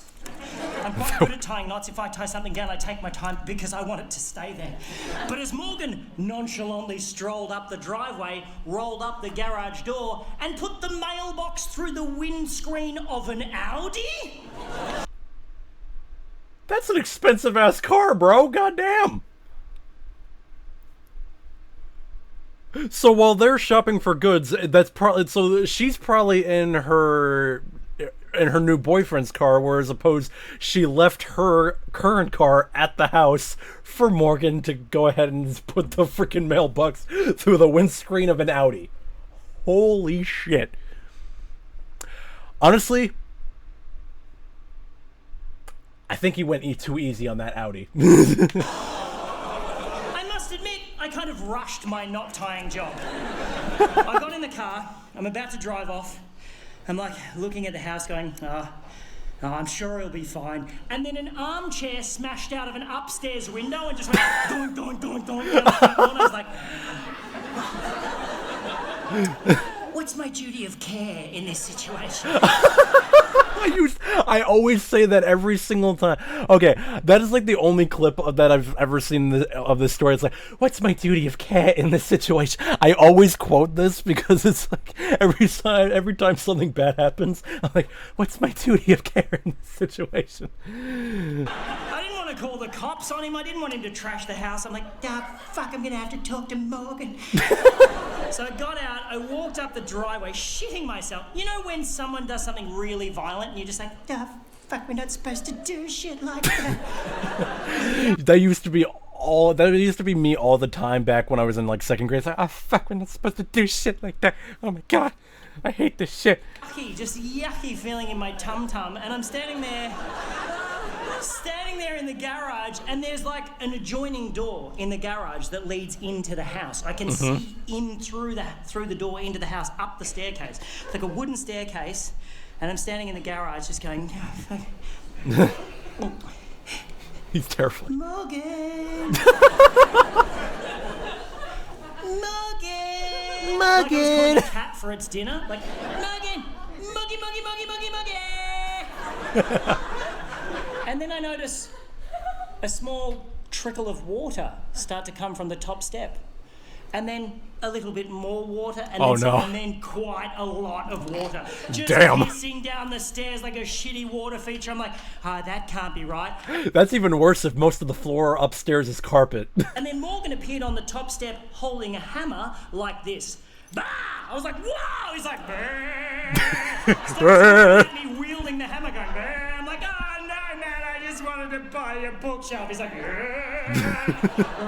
run straight past me. I'm like, where are you going? He's like, bah! Made a beeline for my car. I'm like, no, man, stop. He's like, stop it, just stop. He spins around and goes, I just checked my phone. She texted me 15 minutes ago saying she'll be here in 15 minutes. Oh, fuck. We gotta go! And gets into my car. Bro, if that happened to me, I'm like, bro, get in the fucking car, we gotta go. It's like, cause dude, like, I don't know what kind of person this bitch is. Like I would say, get in the goddamn car, let's get the fuck out of here. Bro, honestly, personally, I would have helped them destroy the fucking house. I honestly would have I would have helped them destroy the house, and like, bro, if honestly, if I was in a situation where like I was Morgan and like I invited my friend to like move all the stuff out of my house, I would like put everything, and like I move stuff out of a U-Haul to like transport it to like a storage unit. One of the first things on my mind is I'm gonna destroy the fucking house. And I was like, hey, and I would just be like, hey, bro, can you drive a U-Haul? And he's like, yeah, why? So I'm gonna need your help with something once we drop all this shit off. It's like, oh, okay. So he comes over with his car. We grab the U-Haul. We drop the stuff off. I would follow him, and we would come back. We would destroy the entire area. And honestly, if I got that text message, where it would be like, yeah, bro, we gotta go. We gotta get the fuck out of here because she will sue the fuck out of me. Like, and I will just never show up ever in that town ever again. That would be exactly me, honestly. Get in the car. I don't want to be wrapped up in your shit. Love you, wifey. Love you. I don't have the part of my brain that says this might be a bad idea. I used to have that before I started, like, not giving a fuck anymore. At this point, he's guilty by association, so he has to help. That's what I'm saying. It's like he is involved in this, and if she shows up, then yes, he will 1000% be guilty by association. So get the fuck out of there right now. Oh, Jesus. Fuck me. Down the lawn, get in the driver's seat. I'm like, what was with the water? He goes, oh, I put plugs in all of the sinks and turned all the taps on. I'm like, oh, that's fucked. He's like, just drive. I was like, nah. I took off so quick, rounded the corner at the end of his street, and the bookshelf just went, whoosh, and exploded against the guardrail. Just exploded in a shower. No, the free bookshelf. And broken dreams. Aww. So me and Morgan just fucking left it there. Like a little breadcrumb for his ex-wife to find on the way home to her destroyed gingerbread house. I dropped Morgan at a train station. I have never seen him again. And that, my friends, is why I no longer shop on Gumtree. Thank you very much. Very justified. Very justified. What a fucking... Okay, honestly, bro, I love that story. Like, that is fucking amazing. That is an amazing story. I don't like... I wish shit like that can happen to me in real life, but... Not really, because like I actually want a real relationship instead of the freaking bullshit that I've been getting for like the past 15 years. But you know, it'll happen eventually. I can wait.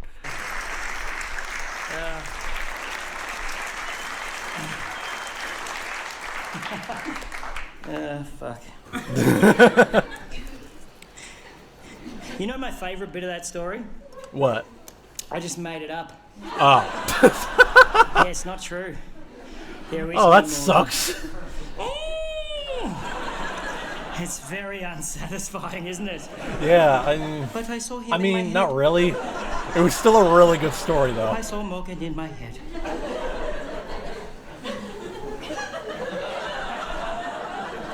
Why is it we can feel so robbed when someone tells us a story we just heard isn't true, and yet so satisfied at the end of a fictional novel? I don't know. Let me answer your question with another question. Why was Lord of the Rings so popular? I don't know. There you go. I still have no clue if my relationship is actually stable enough to last. See, Purple, that's what you need to figure out. All right, you just need to have like a sit down with your partner, and that's what you need to like, you know. You gotta work it out. You know what I'm saying? Doesn't mean my life is wild when the story seems normal. My wife is unstable. That's hot. Honestly, yeah, no. Honestly, if this story seems normal to people, then I would probably instantly fall in love with that person. I was like, yes, a psychopath. I'm already in there. You know the other great thing about that story? First draft. Fuck you, Hemingway! Yes, justice. The first draft is never shit.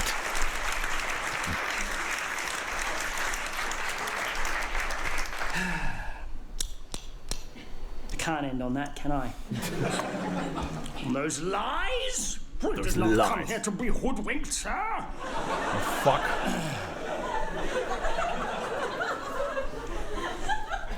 The truth, eh? That would be hot with you and Lily Star The truth is, on the monkey bars. I'm not an exceptional person, you know?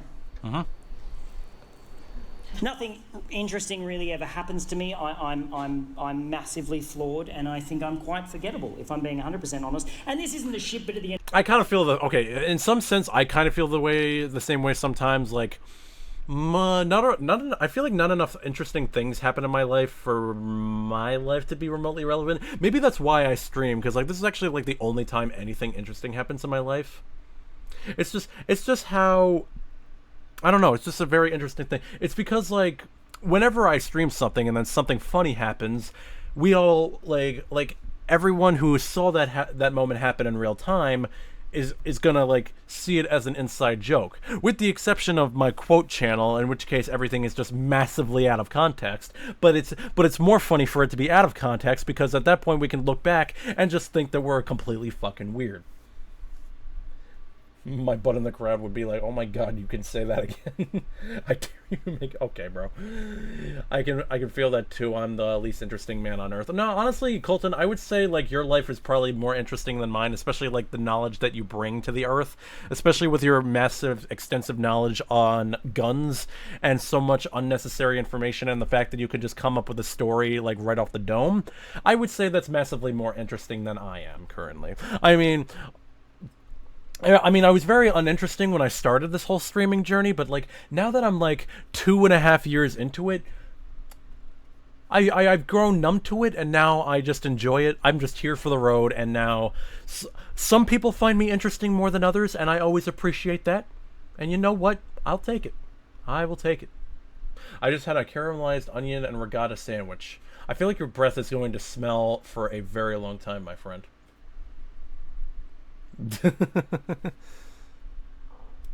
the show where I get on the cross, I'm like, love me on the way out the door.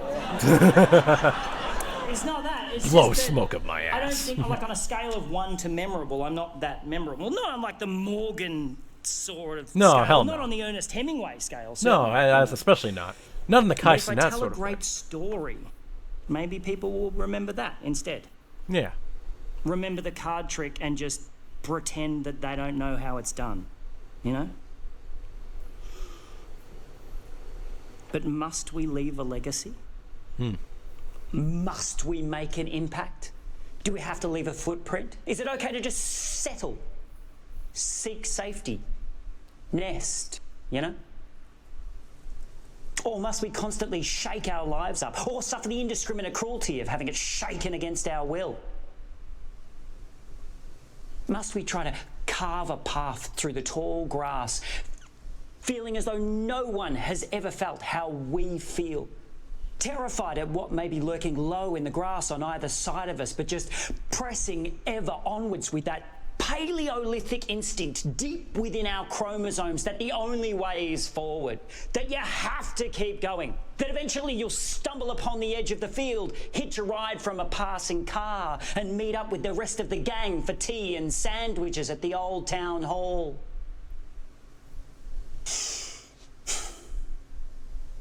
Do we feel like the path that we are carving through the grass is all our own? Only to... Honestly, never really thought about that, because like the path that I'm walking, I wouldn't be walking that path if it wasn't thanks to like several other people paving that way for me. You know what I mean? For example, like the whole streaming thing, like I would not have been like as into it if Trina did not pave that way. And I wouldn't have been like so entertained and so dependable on other people if Lily was not on that path either. I would not have been able to have the confidence to move forward if it wasn't for all the viewers like Colton, K-Dude, Destin, and Purple, and also all the rest of the peoples. And to be fair, Lily's path would not have been carved if it wasn't for several other people, including me and Bean and Star. So if anything, all of those paths that are paved due to other people, they are paved with other people who had those paths as well. So if anything, we're just meeting at the same path while also paving the way for each other at that point. What did I do? You exist. That is what you did. And you ranted on Twitter about garlic bread. That is what happened. What about me? Oh, I'm just saying that, like, you and a bunch of my viewers and supporters have paved the way for me. I can't help existing. I know that, like, I mean, you can technically, but like, I would rather you not, stop that cycle. I love garlic bread. Who doesn't love garlic bread? Garlic bread is delicious. That's what brought Lily and I together. It's why we're best friends now. That's your problem, honesty. Carving through the grass is all our own. No. Only to finally float above the field with the sweet relief of expiration and realize that the field is insignificantly minuscule in size and that there's only one path through the grass. The exact same one that every human has trod before us and will ever after. Just stumbling blindly along a tiny hyphen between the words birth and death. And when reduced to that level of crisp simplicity, fear cannot exist. So, it's a lot to think about. It's a lot to think about, honestly. All right, so is he finally gonna read the goddamn book now? Walking to Sky, Chapter 1. He's not gonna read the book. I knew it. I fucking knew it, you fucking asshole. I knew he wasn't gonna read the book. The entire freaking title of this show, Randy writes a novel, and he never even read it. That is why the book never sold, because he never even read the first chapter. What a freaking show, though. That was both funny and interesting. Like, I learned so much history, as well as got, like, some very hilarious laughs out of that as well. Gordon Ramsay says garlic bread doesn't belong with spaghetti, Belgianese, or other pasta meals. I think that's BS. I firmly believe that is BS. I feel like Gordon Ramsay is wrong in that area. And I always respect Gordon Ramsay, and I always defend him in so many different areas. Gordon believes carbs don't go with carbs. That's crazy. That's honestly crazy. I've never disagreed with Gordon more in my life. I know. And normally everyone who he deals with is absolutely mentally retarded. It's just how the circle of life goes there. It's like how I met you on the Last of Us 2 stream with non-stop guntism. Honestly, I'd rather that than complete silence in my chat. So anything, Colton, you really did help me in that sort of regard. And plus, like, if there's ever a gun that pops up, I am definitely fascinated by, like, all the shit that you come up with, or the shit that you have learned over the years. And honestly, oh no, that was okay, but honestly, like, that video was really good, and honestly, I think I might react to this one again. Well, I say react again. It's more like I'm gonna watch it again, but react to it for the first time. Because I have not watched this since it was 2020.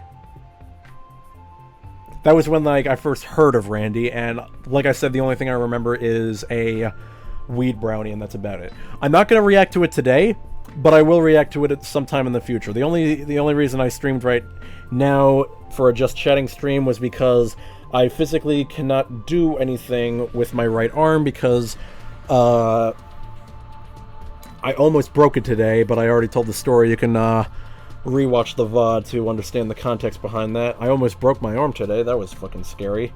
Thankfully I didn't, but it might be fractured now. I don't know. Hopefully I don't have to get this x-rayed. I just need to hope that I'm not in pain the next day. But anyways, I think that is a good area to leave out on. I found out tomorrow if I need knee surgery. Man, you and I are both gonna have to find out if we need to fix our body parts. That's gonna be fucking crazy, Lily.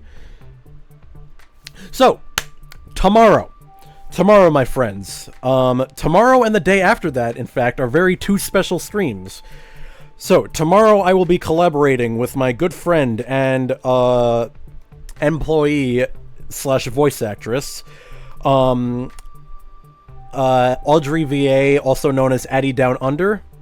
She is an Australian voice actress who is very, very talented in the vocal arts.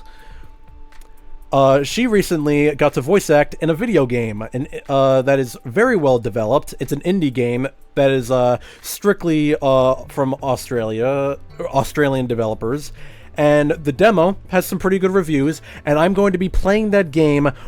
I'm going to be playing that game with her as a co-host to, one, tell me about the game, two, do funny voices of her as the character in the game, as her doing it's basically Inception at that point. 3, also, like, we might bounce back. I don't know. We'll see what happens. But then the day after that, it will be the first game of VTuber Deal or No Deal, where I will be joined with Azaliana and Scarlet Vixie, where we will see if they will be able to win 25 gifted subs. And joining me as well will be the banker, none other than Colton Brown. I have done just for fun game shows before. I have done Family Feud once a year with my family. Shut up, Colton. I have done Family Feud once a year with my family during like Christmas and Easter parties, and I've always had to like work on myself as a host in order to like do the right thing. And honestly, I think I'm confident now to do a game show on stream. So I hope to see all of you on Friday at 6:30 Eastern Time. 6:30 Eastern Standard Time. That will be when the stream takes place. Azaliana and Scarlet Vixie, we will see if they will win 25 gifted, win an extremely low amount, or just take the offer from the banker because they don't want to gamble that much on something that means almost absolutely nothing. So I hope you guys absolutely enjoy that. Thank you so much for joining me for this stream. I will see you tomorrow when I am joined with Addie Down Under. And you know what? We're going to drop a raid to another one of my contestants, Gibraltar. I hope you all enjoyed the stream, and I also hope... Damn, I wish I was.